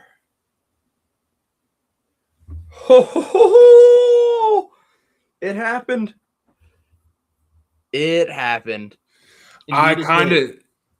was hoping the Niners were going to get him, honestly. No, be glad you should be very happy, Casey. But like I kind of figured that was going to be slotted in there, so now I'm like, I know we're going wide receiver at this point. Yeah, the draft is working out perfectly for the Niners because they're gonna get a good receiver. Yeah. This is a great draft for the Niners, and this pick helps that because Malachi Lawrence was 85 on the DSN consensus board. We had an average. He averaged out at 97.3 between our three boards. That was the 85th highest average. So, he very low on our big board.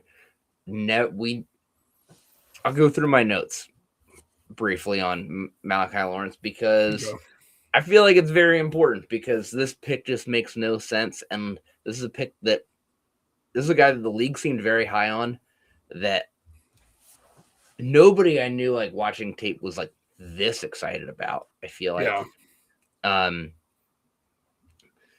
great frame. He's a freak athlete. He's the power. I mean, that's what it is. The power is just devastating, and his explosiveness.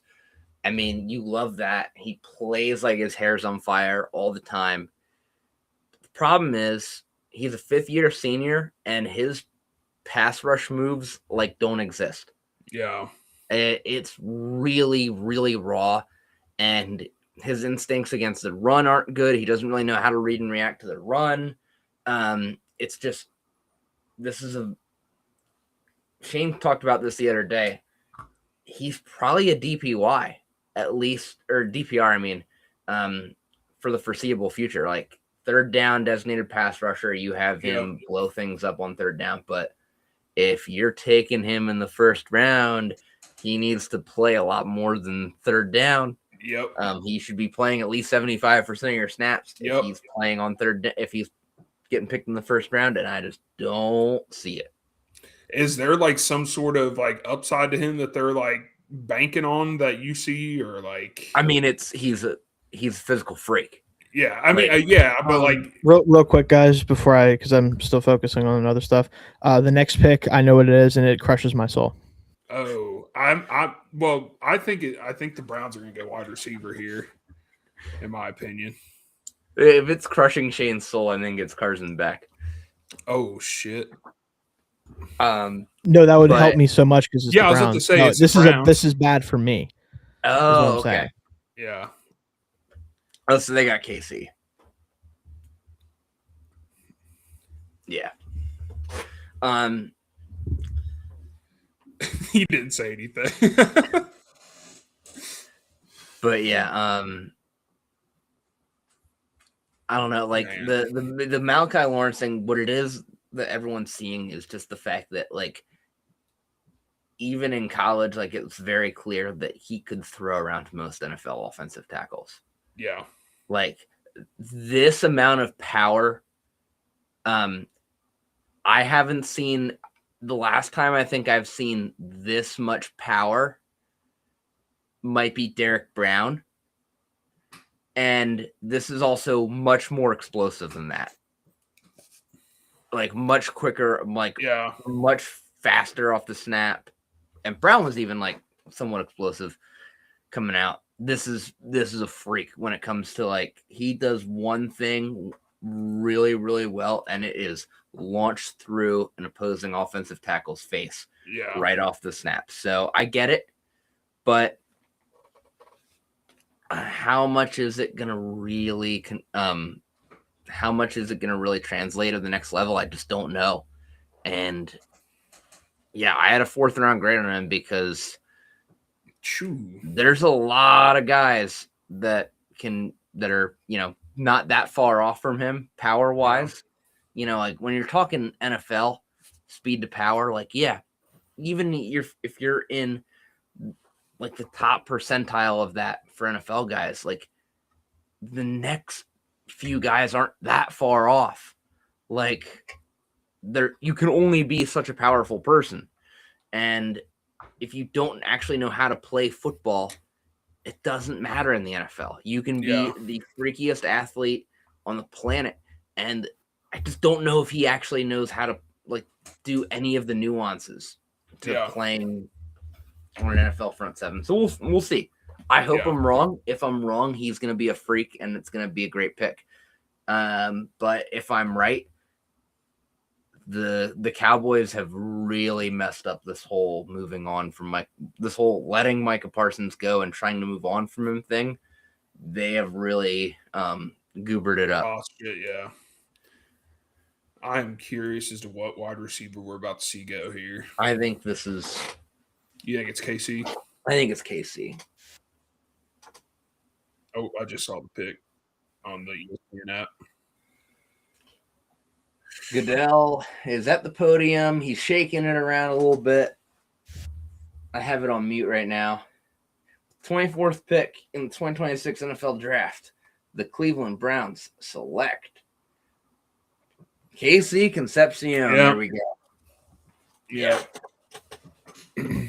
Blind squirrel every once in a while.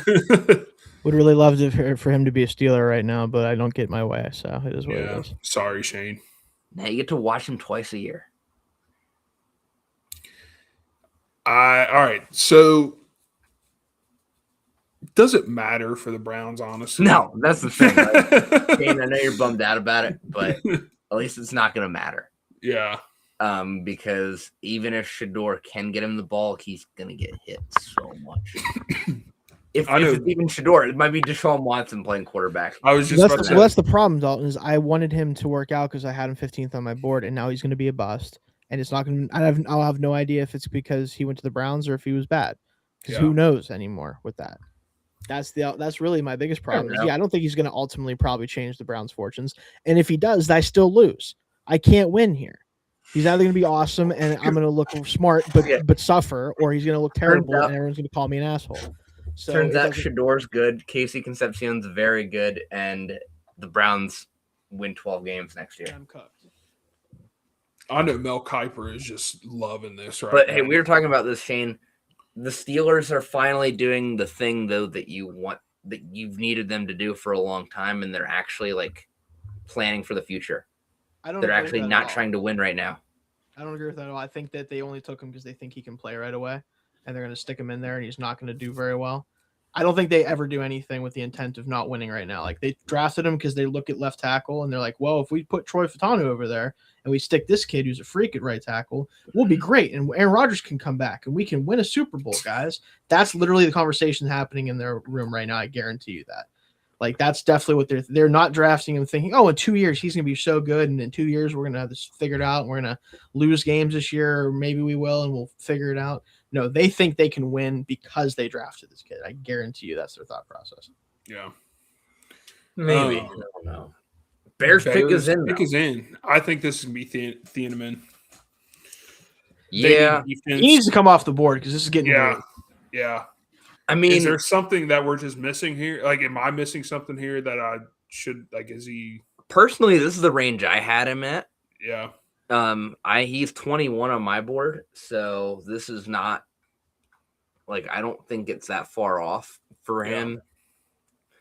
But like looking at the Bears, I mean, they could go, yeah. I mean, the problem is I think Thieneman's more of a free safety than a strong safety, and they just brought in Kobe Bryant. True. I forgot about that. I wonder if this is. I mean, this could be McCoy, especially if you don't feel like he needs to play right away. Like with the injury stuff, if you want to like ease him back in. Yeah. I think the Bears are a team that could do that. This could also just be, this could be an offensive lineman because I think they just generally need depth there. With Ozzie Trapio being hurt, and then they. Do you want me to tell you? Left guard. What, Shane? Do you want me to tell you? Sure. Yeah. Thieneman. Okay. Oh wow, was the Thieneman? Yeah, big get in my opinion. I think he's the second best safety comfortably, and I think that they need the playmaking on the back end because that defense kind of relies on it. I just think they need more of that, and he has experience playing in the box at Oregon. I think he's not great at it, but he can do it, and it also gives you more playmaking in the middle of the defense. So yeah, plus like Bryant can do box things as well. Yeah, he's a good playmaker, but he's not like this elite athlete as a free safety or anything like that. Like you can play them wherever. So they can move him around. They can get kind of multiple with. Yeah. Also, we'll say like the bootleg boys, EJ Snyder and Brett Coleman, they're loving it right now because they love Thieneman. I know that those guys. I'll have to check their stream after we're done today to see what they think. I know he's got to be psyched right now. So yeah. Now, here's where it gets interesting. Trade. Hold on before you say anything. I literally thought the Niners are going to trade up to get Omar Cooper Jr. Is that what you're about to say? The Niners traded up? Houston traded up to 26 with the Buffalo Bills. Fuck. I don't know who it's for. That not a receiver, I can imagine. So I don't think you have to worry. But so that means that San Francisco wants Omar Cooper Jr. They could take him because Buffalo moved back. If they were thinking about a receiver. So who moved? Houston, 2 spots up to 26. Houston moved up to 26. Probably tackle ahead of San Francisco in case they thought they'd take a tackle. Whoever's left, Lomu maybe. Yeah, the last one. Is that the last one? I actually love that for them because then you could move Ursary to right tackle if you wanted.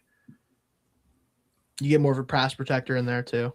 Yeah, that's my guess. I don't know though. Obviously, it depends. I just don't want the Niners to get Boston. I want Omar Cooper Jr. now. Now I'm getting excited. Or could this be a receiver for Houston? I don't think so. They took 2 last year and they still have Collins. Collins, Jaden Higgins, and what's his name? The other Iowa State receiver. They took both of them. Jalen Noel. Yeah, they took both. I don't think so. Come on, let's announce this Bears. If you thought Tank Dell was cooked, there's a lot of slot receivers available here still. Dalton, that's what Noel was brought in draft? to be, though. I thought it was to be the slot receiver because they drafted him partially because of the Dell injury last year, I think. So unless they're already giving up on him, I don't see the point in taking another receiver here because that'd be 3 top 75, 80 picks used on receiver the past 2 years. It'd be tough. I mean, I'm not saying they won't do it, but I don't know if it would be for that reason. Yeah. All right. Come on, Roger. Get your ass to the I'm still on the Bears pick. I know. I have Rodgers, not Roger.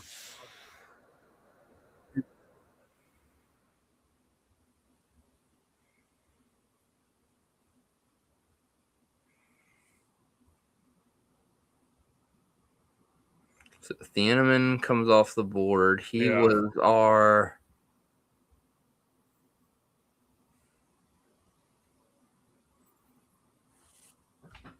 Yeah, there we go. Where is he? Oh, he was 16 on our board, on our DSN consensus board.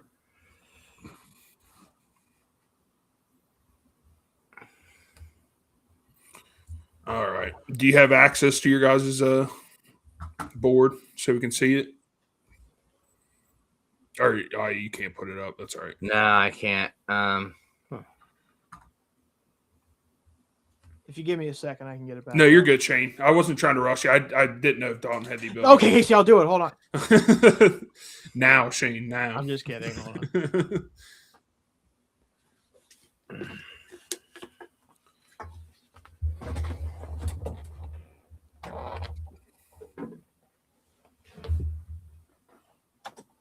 Yeah, I get it. I get the feeling though right now, Shane. Like it is tough having to like write about a pick you hate. Glad I don't have to do it this year.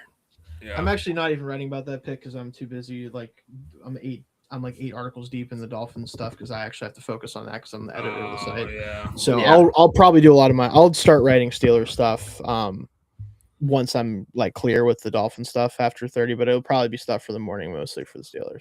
Yeah. But I'll still be working for a while. Let me. Honestly, though, with Ben Johnson in, I don't hate this pick. I love it. Like, I trust Ben Johnson at this point. So yeah, here's the board for the time being. Oh, here we go. You two and me here, so you can. I can show.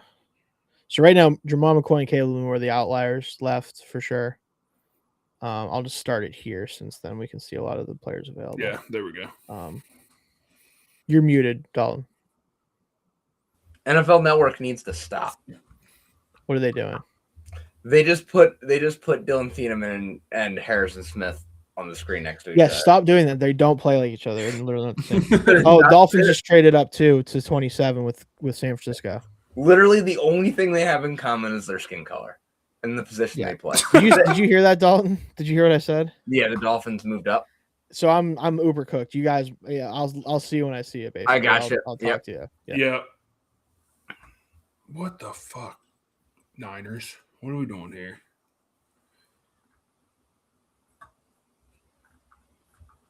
So, what else do the Dolphins need here? So who's on the clock right now? Houston, right? Houston is on the clock right now. Pick is in. And then it's going to be Miami next. I want to see what the Texans. Miami's going to get a wide receiver. Where was Miami at before this? In the first round. Oh, pick 30. Yeah. So the Texans traded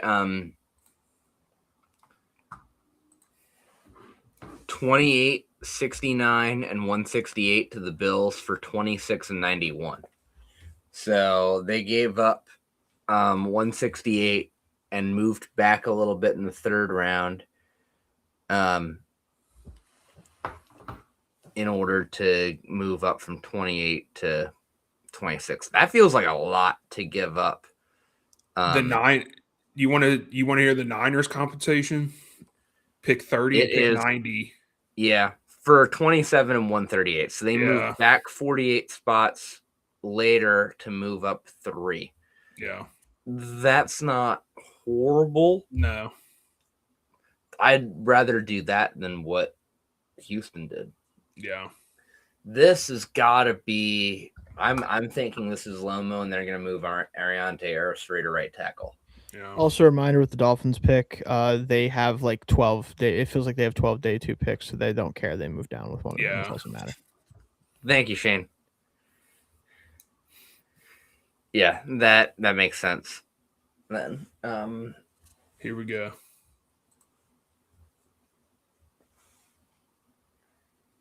Wow.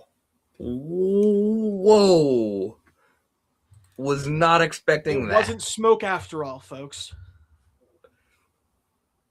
Okay. That was their number one need. Keelan Rutledge. Yeah, he was. Let me see if I can find him on the DSN consensus board. I'm going to tell you right now, I'm pretty sure.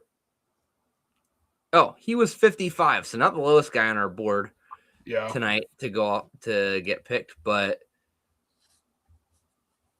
down there. Personally, like I liked Keelan Rutledge a lot as a day 2 interior offensive lineman. Would not have taken him in the 20s. Where was blows he? my mind. Yeah. The picks, yeah. I mean, I've got a second round grade on him, but I thought Bisantis. What's up? I'm back. I thought Bisantis, would go before him, but yeah. If you look at it, you look at Pregnon and Bisantis, left guards, Keelan Rutledge, right guard. So I don't know. Yeah. Do we know what the Miami pick is or not yet? I don't know yet. I imagine what they do earlier. I'm thinking Cooper.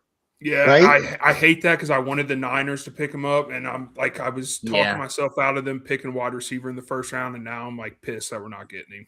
Yeah, now they took Proctor. I imagine this is Omar Cooper Jr. then. And I hate that. Why would the Niners move unless the Niners? I imagine Boston. Denzel Boston. Guy. Yep, there you go. Yep. See, I'm kind of conflicted with that because we just picked up Evans. I know Evans is aged and we're not going to have him for a while, but we already have a 6'4" guy now. That's a true. Bet. Like, why do we need another one? But unless they're not going receiver. That's true. That's true. Maybe no, we don't. But do we? Because our wide receivers can't stay healthy. But there's so many, Casey. Like in my top 150 this year, I believe I had in my top 150, I went to wide receiver 22. Like there's so many this year. Like, and my top 150 went to like 5th round grades. So to go in from the first round through the early half of the day 3, I think 22 wide receivers are worth going off the board. There are plenty of guys for them to take. So, like, if they don't get a receiver here, it's okay. Yeah, I'm looking at offensive tackles right now because I'm thinking that might be the way we're about to move this. Yeah, I mean, it's the offensive line Hunger Games. Yeah. Like, that is what it is tonight. It's just get who you need because, especially interior offensive linemen because there's really only like 5 good ones that aren't pure centers, or that might only be pure centers. Would you like to know the pick at 27? I would. Thank you for asking. Chris Johnson. Bastards. I love Chris Johnson, so I'm actually happy with it, but it doesn't make up for Caden Proctor at 12. So I needed him at 33. All right, well, damn it. I mean, that's a great pick. I don't know. I think there's at least 2 or 3 corners better than him still on the board. I mean, I have Colton Hood ahead of him, and McCoy, or do I have McCoy? Hang on, now I don't remember. Yeah, I do. Actually, no. I have Chris Johnson as my corner number 3, and then Colton Hood at 4. I like it. Yeah, I mean, I don't like it because it's the Dolphins. Honestly, Steve, like that's what it is with this pick. Because Hood is higher on my board too, as is D'Angelo Pons. Actually, I believe in him as an outside corner, even at the size.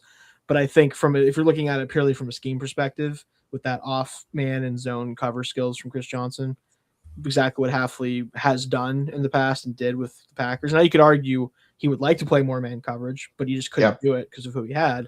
But if he wants to stick to that type of coverage, then Johnson's the best you're going to get for that role specifically. 37 on the DSN board. And he was, I believe, the 5th corner available on our board, on our consensus board, behind McCoy, Hood, and Pons. Because McCoy is still on the board. Yeah, he is. And I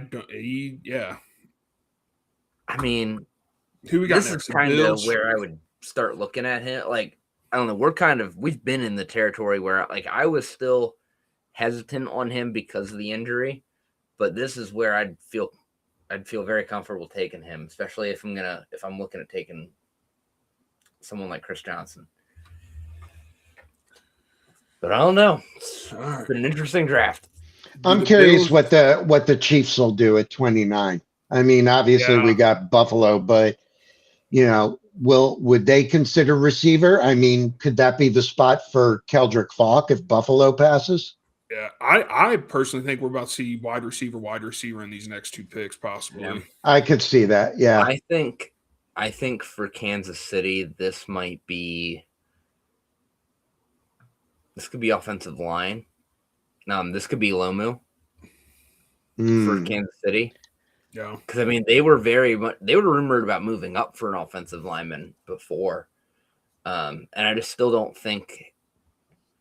I mean, right now they have a lot of like potential fits at left tackle, but they still really haven't figured out that position. yeah. I mean, you hope it's Josh Simmons, but I mean, Buffalo traded with New England. Tackle. Yep. New England is on the clock. Oh, wow. Wow. Couple of in-division trades going on, huh? I know. Yeah. Wow. Is this TJ Parker, do we think, or what do we think here? All right. What are the? Hold on. It's for. I believe it's for Diana Rossini. She finally deleted her Twitter today. I was like, come on.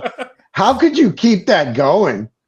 It just got worse and worse. Yeah. Yeah. Oh, my whole day was like, posting memes on my Instagram story of these things. I just couldn't take it anymore.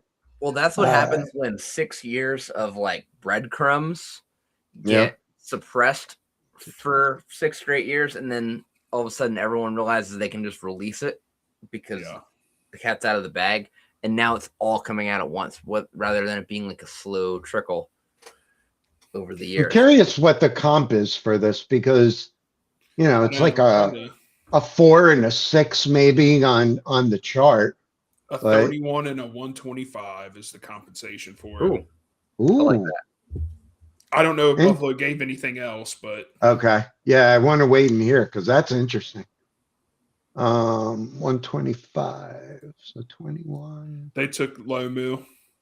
Yeah. Yeah. That makes sense. Makes sense, yeah. They're gonna move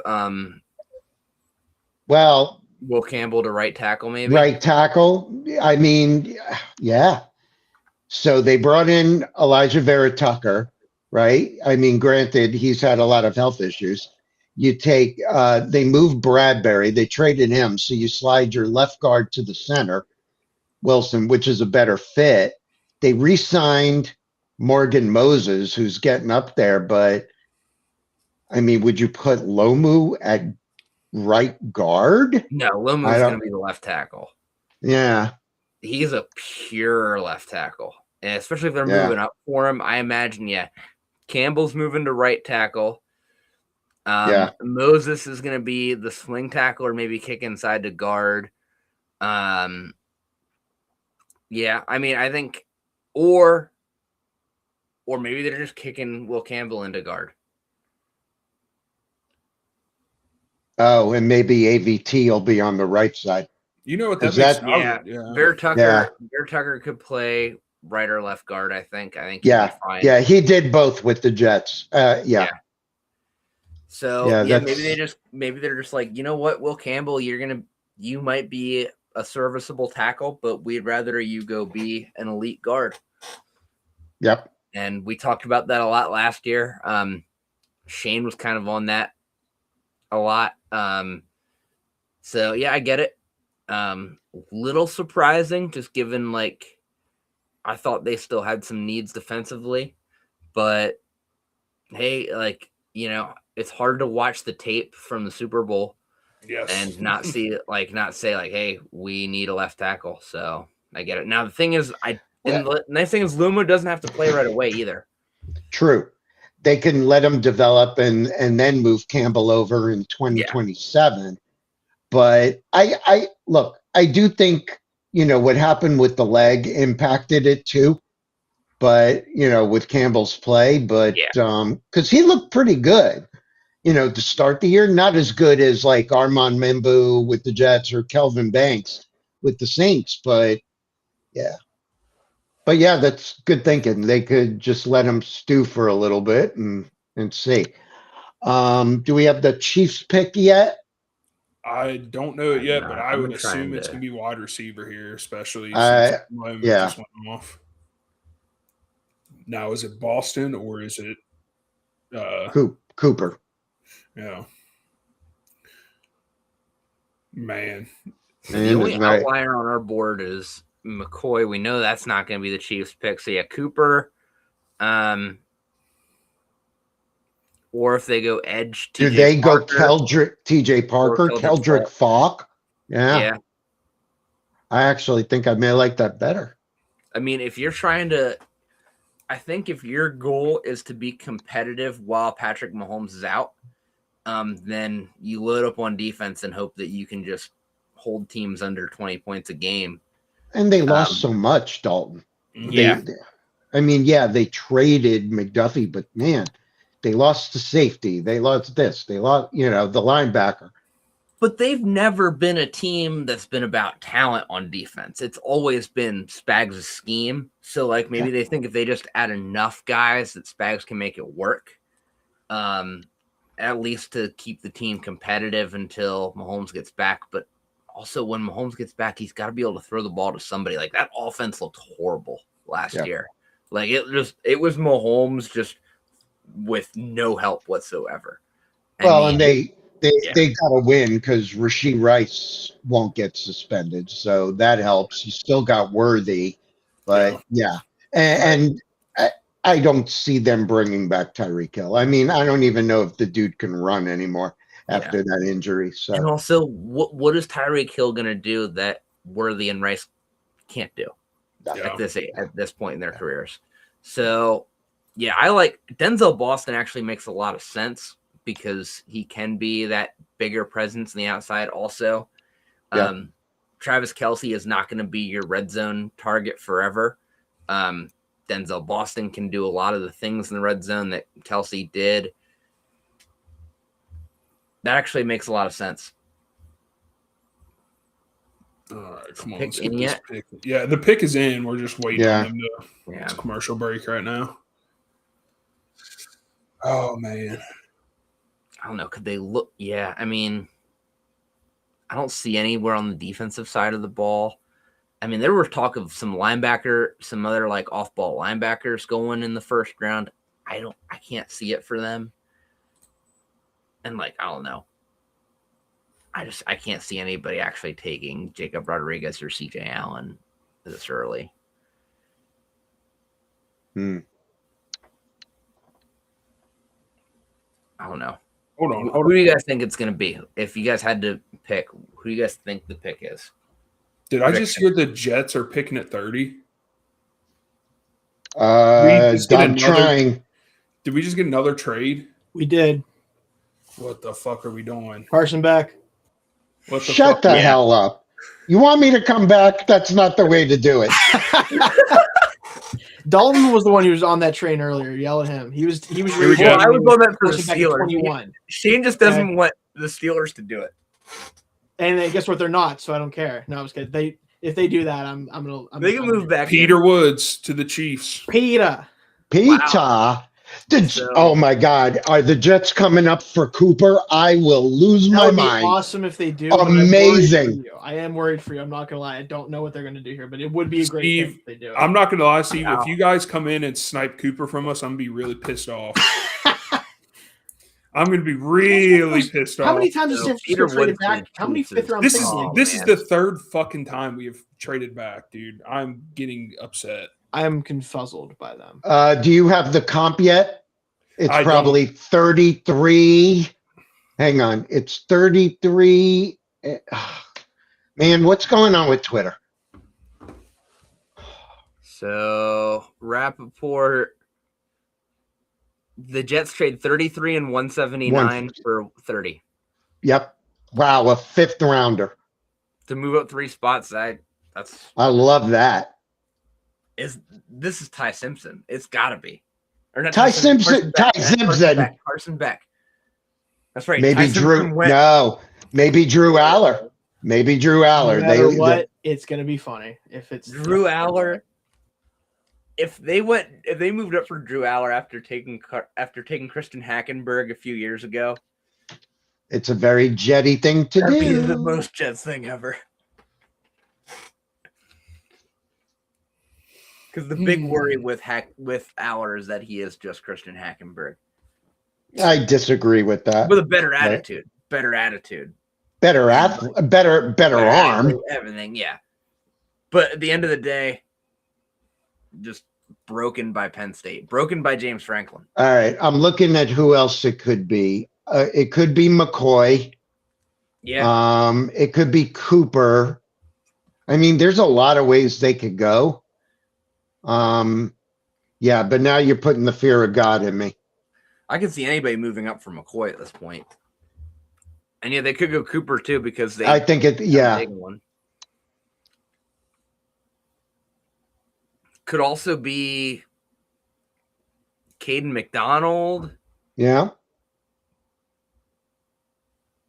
Yeah, I mean, there's a lot of ways they can go. This could be one of. I mean, this could be one of the off-ball linebackers. I think it's a little early, but yeah, J-Rod maybe. CJ Allen. How high are you on Jay Rodriguez? Hey, real quick, guys, you're about to find out anyway. Do you want me to just tell you? Go for it. All right, go. Okay. No, That's okay. No. Yay! Sorry, Casey. Congrats. It's okay. I just wanted to see Steve's reaction live, but yeah, congrats, Steve. That's good. Awesome, man. That's good. That's a good pick. Jets fans are loving it. There you go. Oh my God, this is amazing. Geno This Smith. is maybe better than 2022 with Sauce, Garrett Wilson, and Jermaine Johnson. This is crazy. I was gonna say it's a great draft, and for the future, very happy for the Jets. I will say, the Jets got a lot of guys for Geno Smith to not see. Right. Yep. Someone had to watch him last year. To be fair, that was in a completely incoherent offense, so maybe that was the issue. And whoever they end up as the long-term quarterback is going to have weapons for days. That's a great pick. If it wasn't for the Bailey pick, I'd love it, but I just can't get past that one personally, guys. But the rest of the drafts is great. I mean, okay, so whoever will be the quarterback, assuming they hang on to Breece Hall and extend him. You got Breece, you got Garrett Wilson. I mean, A.D. Mitchell he's not my favorite, but he's capable. Yeah, I like him out. Kenyon Sadiq, Omar Cooper. I mean, a lot better than what they were 3 months ago. That's for sure. Yeah. Yeah, I'm digging this. I don't even know. I'm a happy boy.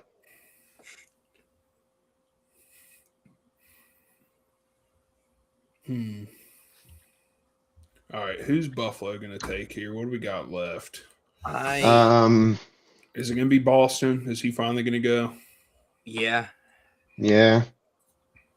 Boston can be everything that they hoped Keon Coleman would be.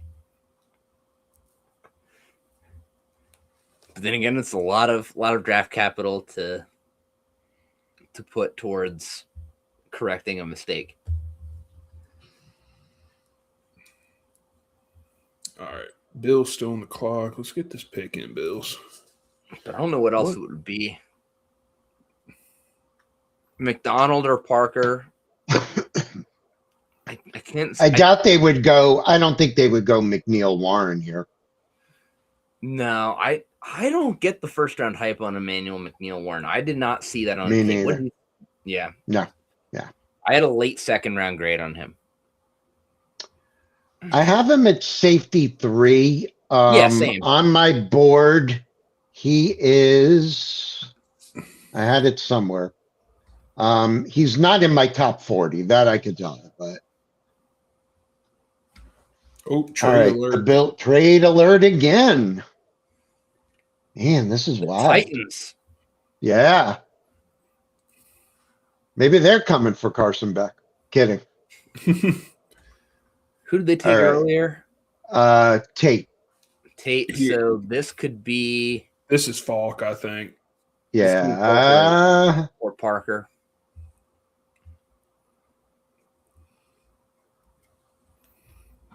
Pick is in. Because offensive linemen are gone at this point. Or is this Yeah. McCoy? That Are they going to grab a Tennessee corner? would be interesting. Keep him home. I'm thinking it's J-Rod or Falk. Do we have the compensation yet? Let me see here. Let me see.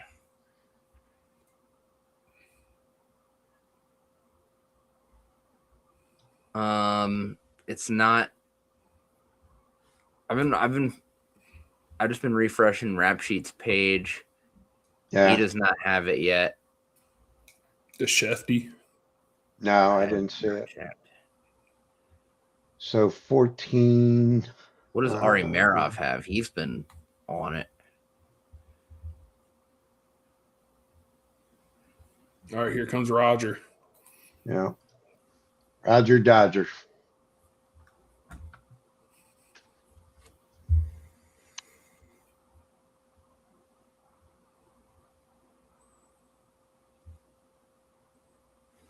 $320,000 people at the draft.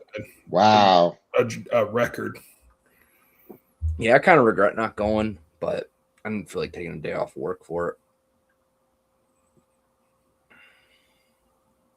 Keldrick Falk.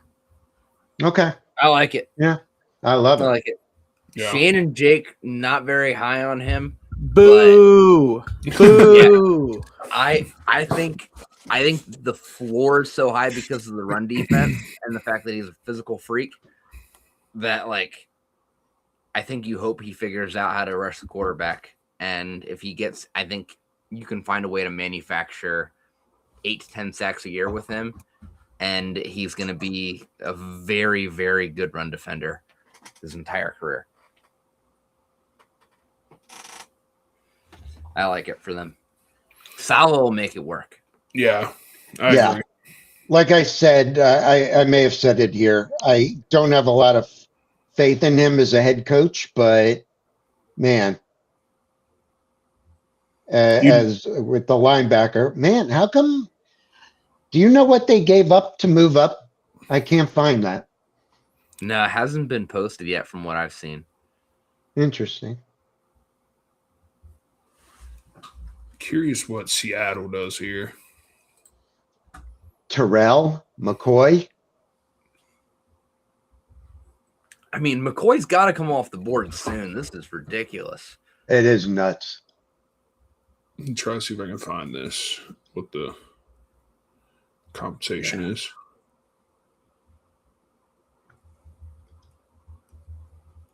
Somebody just sent me something that the Jets would have considered Simpson at 16.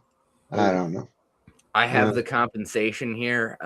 It Okay. was the Titans gave up 35, 66, and 101 in exchange for 31, 69, and 165. Yeah. Okay. That's So they move up 4 spots to That's a move lot. back I mean, 3, and then swap day 3. the 66 and 69 I could forget, but 101 versus 165. Yeah, I think. Yeah, I don't know how I feel about that. but I mean, I think on day 3, that gap feels a lot smaller. Yeah. I mean, but my thing is, look, oh man, I love it when they cry and stuff. I love it. Yep. But look, a draft like this, I mean, just thinking about, all right, Tennessee, they may not be considering safety. You're going to get a starting safety in the 4th round of this draft. You're going to get an RB2 in the 4th round of this draft. I think it's, well, whatever. It's done is done, and maybe they know more than all of us, but I disagree. They do. Nobody knows more than us. We're the smartest. But all right.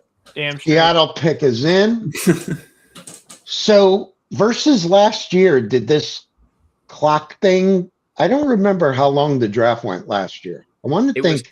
It was 10-minute clock last year. It's down to 8 minutes this year. Right, but I mean, I think it went faster. Honestly, I think it definitely went fast. I think maybe it's about. I for some reason I want to say that the first round ended around 11:30 last year, but it sounds about right. Yeah, but that's about what's going to end this year, I think. and I think that's what they want. Well, we'll be done in a second, and it's just after 11 Eastern.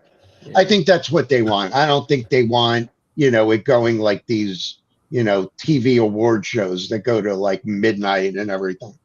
They want it done by 11 o'clock. But so Seattle moving back here. They talked about moving back ad nauseum. Well, now the pick is in. Yeah, usually they had usually the trade was in well in advance of this. So I think they're going to pick. I don't know what they're going to do here. So could they be McCoy? Jadarian Price. Whoa. They did it. Jeremiah was right. They did it, Dalton. They did it. I'm pretty sure he was like RB 4 or 5 for me. He was comfortably my number 2 by a mile. I had a 4th round grade on him. I had a 2nd round grade on him, so a little early for me, but he was in the 40s for me. I think it makes a ton of sense for if they're trying to keep the window open and try to have the run game stay strong.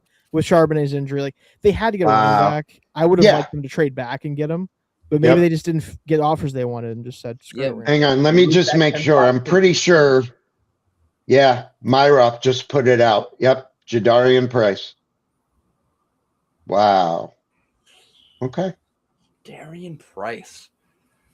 I did not think 2 running backs were coming off the board tonight. No, especially 2. I mean, well, obviously 2 Notre Dame running backs. Yeah, I was going to say. That's weird. Yeah, Notre Dame. So over on Jim's channel, the Draft Professor, he was asking, like what the over under would be on a school having more than 2 players drafted. So where did that wind up to be? Indiana had 2.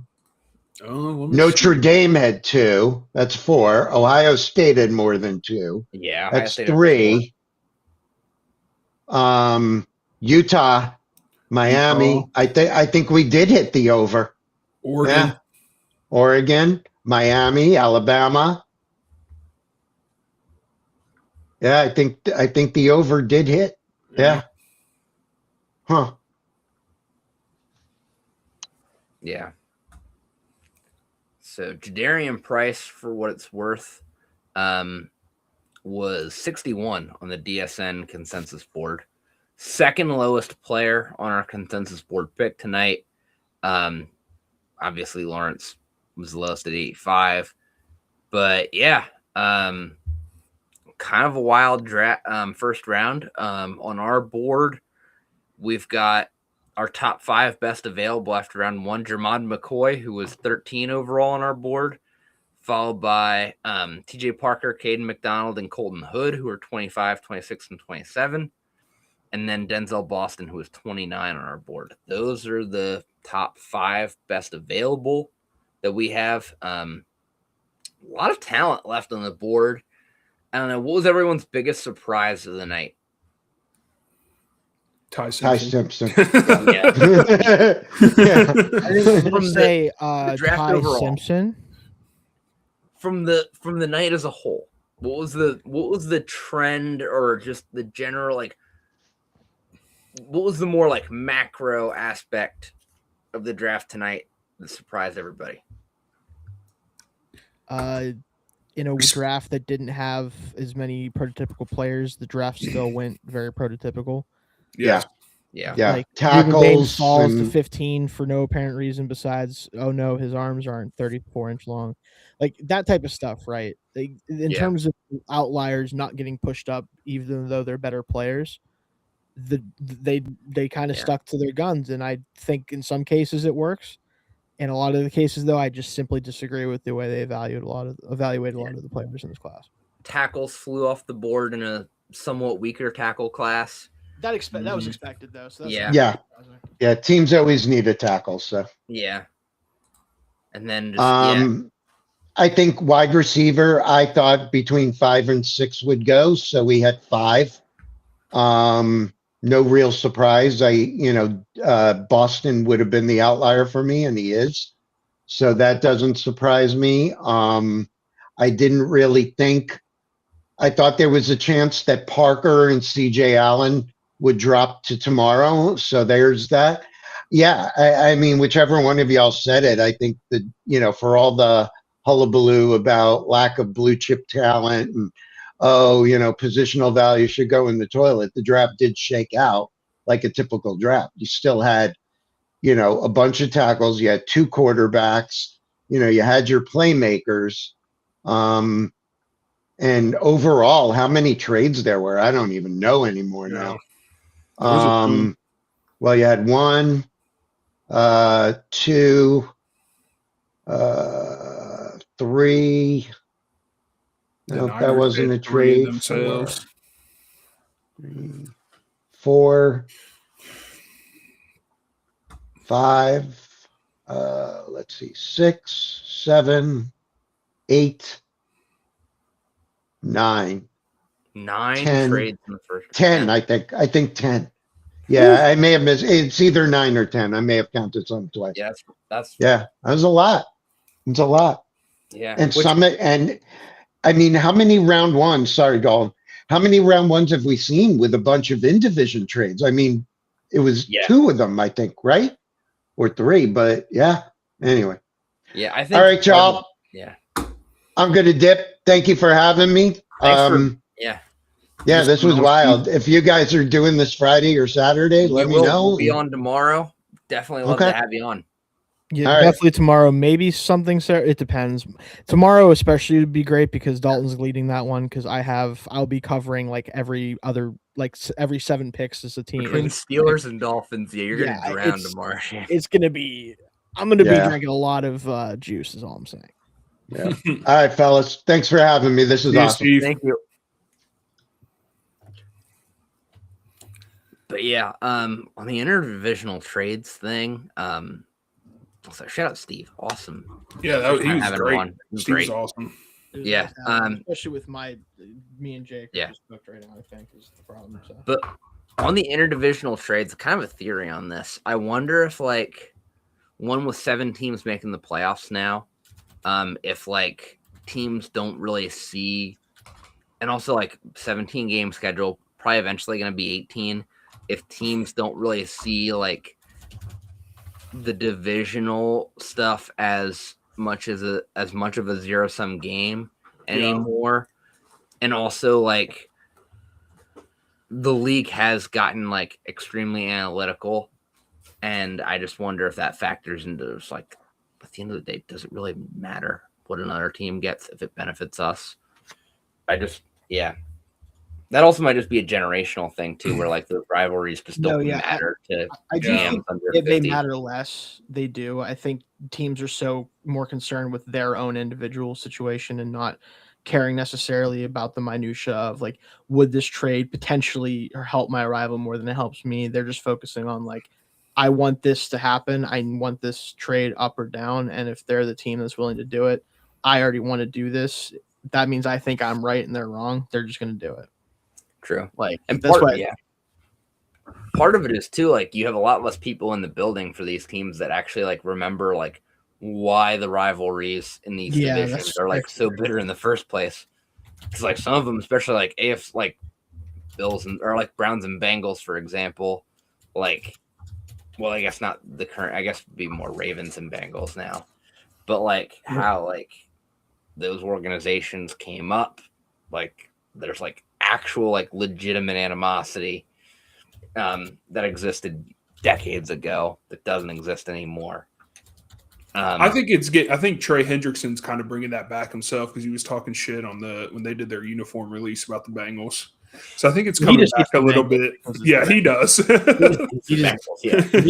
wasted his prime. Yeah, they fucked him up really bad. It was terrible. And the thing is, they got most of the questions right, and still fucked it up. Yep. Mm-hmm. They got the quarterback right. They got weapons around the quarterback, and they still couldn't figure out how to win games. Man, but I wish I could be on with you guys tomorrow. I'm going to the Reds game, but I would love to Have do fun. the first pick of the Niners, but we'll see what happens there. Hey, we'll definitely talk about it, of course, and well, at least someone will. I don't know if I can promise I will be. It depends on where I'm at at that time, but we will definitely be spending plenty of time talking about it, Casey. So yeah, we'll be on probably tomorrow. Saturday, I know I can't be on because I'll be at the zoo in DC. The zoo? For my sister-in-law's birthday. Fun. It'll actually be a lot of fun. I can't wait. They got a baby elephant at the DC Zoo. They just got a baby elephant. But yeah, as far as draft goes, wild first night. Tomorrow I'm excited as a Raiders fan to actually get interested in the draft. So that'll be a lot of fun. Yeah. Before we get off here, who's your winner and your loser of this first round? Ooh, my winner for tonight. I'm going Jets. I think Jets had a great first round. I mean, outside the Bailey pick, in my opinion, but I like their other two picks there. Yeah, I'm gonna say the Tampa Bay Buccaneers because I was about to chime in and say it's got to be the Bucks to me because you get one of the best players in the draft at 15. Just hard to do that, and they do it because they get it because the rest of the league's his arm's too short. He couldn't possibly be good. While I watch him wreck every offensive tackle he played against. They didn't move up. They didn't do anything. They just sat there and let the third best player fall to them. It's hard to beat that. Yeah. Who's your winner, Shane?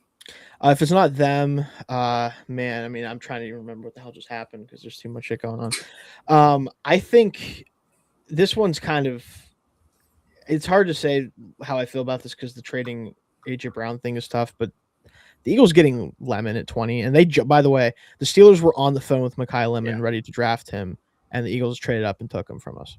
Oh no. That's the story. That apparently he was on the phone with them, and I think they panicked, pivoted to tackle, and that's why we have what we have. So that one hurts my soul, but I do think the Eagles getting Mekhi Lemon at 20 in this class and being able to now confidently move on from AJ Brown makes a lot of sense for them. So. Yeah, because you figure you get Mekhi Lemon, you get rid of AJ Brown's contract and the headache, and you get 2 picks in the first round next year.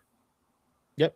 So it's like, hey man, Howie keeps on winning. He keeps on That's winning. What I'm saying. He keeps doing the thing. It's impressive. So now they just need a quarterback to throw the ball to these guys. Yeah. Yeah. Biggest loser, Shane. Biggest loser. I mean, the Rams. I was just thinking that. I mean, it has to be the Rams. Using a top 13 pick on a player who's not going to help you this year when you're trying to win a Super Bowl with Matthew Stafford, even if this is his last year, if this is what this signals, this is your chance to go for it. And they're a good enough team without hitting on a pick here to still compete for Super Bowl. I'm not saying they're not. But now all you've done is set yourself up to move on to a quarterback that isn't half as talented as Matthew Stafford is, doesn't have half the arm talent or half the ability to throw the football that Matthew Stafford has. And a guy who, if he gets in there at some point, I don't know if he can stay healthy. Yeah. So you've wasted you've thrown a pick in the fire, in my opinion. Hopefully that's not the case for him. I don't want this guy to fail just because, but I legitimately don't view him as a starting quarterback in the NFL. At least not a top 21 even. I just don't see it with him. So I think that you have to have them as the loser, in my opinion. Yeah. Fair. My only argument against the Rams is, and I don't like the Rams pick at all, to be very clear. My only thing is they clearly executed their plan. They did. I just think their plan is bullshit. Yeah. If I'm picking losers, I'm going to pick them. That's fair. But I'll also say at some point they did have to stop doing the fuck the future thing, and this that they did have to stop doing that, but I think they fucked their future by stopping doing the fuck the future thing. That's the problem. maybe that's the issue. Is I think they lost in both areas. They didn't help themselves this year, and probably ruined their future. Not ruin their future necessarily, but made it so in 2 years they're probably going to have to draft another quarterback anyway. So, maybe this gets you a top 10 pick again when Stafford retires, and you can just draft your quarterback anyway. But that's probably the best thing I could imagine they hope for is that Simpson's bad enough to get you a new quarterback in 2 years. But Ty Simpson and Sean McVay's offense might not look much worse than. I mean, I do wonder if Ty Simpson in Sean McVay's offense is going to look any worse than I don't know, Brock Purdy in the Niners offense. That's the issue, though, is then you've done is you've limited yourself to a quarterback that can only do so much for you, but you have to remember McVay is the same guy who moved off Jared Goff because he is Jared Goff. Yeah, and Simpson is not even as good as Jared Goff in my opinion, not even close to as good as Jared Goff as a prospect. So he's drafting a kid who has less talent than the guy he jettisoned 5 or however many years ago to hopefully hit again. I just don't see how that possibly could work out. I just don't. Fair. It's fascinating to me that this is the quarterback that they've decided to hitch their wagon to. So we'll see. But I think it's the Vikings, in my opinion. That one. I mean, the thing at least with that one is the potential for upside makes that a swing. Yeah, I guess. Understand. Yeah. I don't like it because I think they need guys who can help them right now and get that interior figured out. And he might just not play for you very much if he can't get healthy. But if he plays, he's probably going to be really good in that Flores defense. Like that one at least has the upside. My problem with the Rams pick is they spent the 13th pick on a player that I don't think has any upside. So you're not even unless he was going to help you right now. Yeah. What's the point? That's my thing. And it's really frustrating because the way the Rams have done this and built this team up and won the Super Bowl when they did it and stayed competitive has been really awesome to see. And I do worry that we might have just seen the beginning of the end of this version of the Rams. And that just kind of sucks to me. Yeah. My biggest loser, I think, might be the Dallas Cowboys. Here's why. I get why. I'm just going to tell you right now, the only counter argument I really have, and it's not this, it just is what it is they got Caleb Downs at 11. So yeah, but they traded up at the end of the day. They moved up for a safety. They gave up assets. They still had to give up assets to move up one pick to trade to get a safety. I guess that's fair. And they took a guy that might not be able to play more than a third of their defensive snaps this year in the first round. That one hurts. Yeah, I can't abide it, and to me, that's one of the worst drafts in this first round. I mean, I'm trying to see if there's anybody worse. I mean, Miami's up there. Yeah, I like Chris Johnson, but yeah, the Proctor pick, I just can't do it. And also Chris Johnson when McCoy, Hood, and Pons were all still on the board. Again, I will chalk that up to scheme and injuries. Fair, but I think it at least I see why they did it versus the other picks. I can't figure out what they possibly could have thought. You know what I'm saying? Yeah. Especially Proctor. I'm like, this guy is just not if he plays guard for you, he might be good. But that's a might be, and also he's now a guard. You took at 12. Yeah. See, I had a Vega you want. Pick I don't hate as much. Right. I know you I thought it was a little bit of a reach, and for what was on the board, I thought they could have done better, but I mean there's multiple tackles that I thought were better than him, especially because I don't view him he's a guard to me. So I thought Lomu was a better tackle. He was my fourth tackle, so I don't hate it that much, but yeah, not a great pick. Also don't love Akeem Mesidor to the Chargers. That one I can't figure out what I think because on one hand they're trying to win, but also why'd you hang on to $1 billion in cap space if you're going to take a 25-year-old when you're trying to win? I have more of an issue with that because of their free agency more so than because they drafted them. I could see the rationale if they hadn't really gone for it this year, and they could still do it in the next 2 years. And not there was a 1-year player; he's probably a 1 contract player, but maybe at least. But yeah, that one was just weird because of the way they've done free agency. But yeah. Before we get off here, I'll just kind of give you guys a little prediction for the Niners pick tomorrow. Absolutely, yeah. Emmanuel McNeil Warren. That makes sense. It fits what every Niners like secondary and like all their safeties and everything can't cover as well, but are aggressive as hell and can hit and attack the ball and run defense. So he just fits the billing, and I think that's what's going to happen. I think it's Boston, but also I could see that. That's the other one. I think it's either going to be Boston, Warren, or one of the better edges that are left. You know what? Something that's funny to think about, and I haven't thought about this happening, but like because it's the Niners and the way that this guy plays, would you guys be shocked if it's Jeremy Bernard? Okay, so you know what? I was thinking of him or possibly like Surratt or something. Like I wouldn't be mad at. Surratt's also a fit for what they like. Yeah, Surratt I could get on board with. Yeah, like I wouldn't. I have Bernard higher than Surratt, so I would take Bernard ahead of him. But yeah, either I just thought about that because he's such a Niners player to me. Yeah. But I would take Boston still ahead of him. So it's just something to think about. So I agree. But well, that'll do it for us for this night. Again, we will be here tomorrow. Make sure that you guys come back and check us out for day 2. It should be a lot of fun for them, at least. For me, I'll be drowning.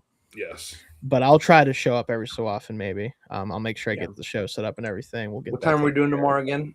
7:30, right? It's 7:30. So yeah, it would be 8 o'clock for the draft. So 7:30 here. I can get it set up for you guys, and probably gonna do that tomorrow. So I'll set you up with everything, Dalton. You'll be good, and I'll get things started for you. But yeah, definitely, it was not what I expected. I will talk to you guys though tomorrow, and I'll see everyone on the day 2 stream tomorrow night.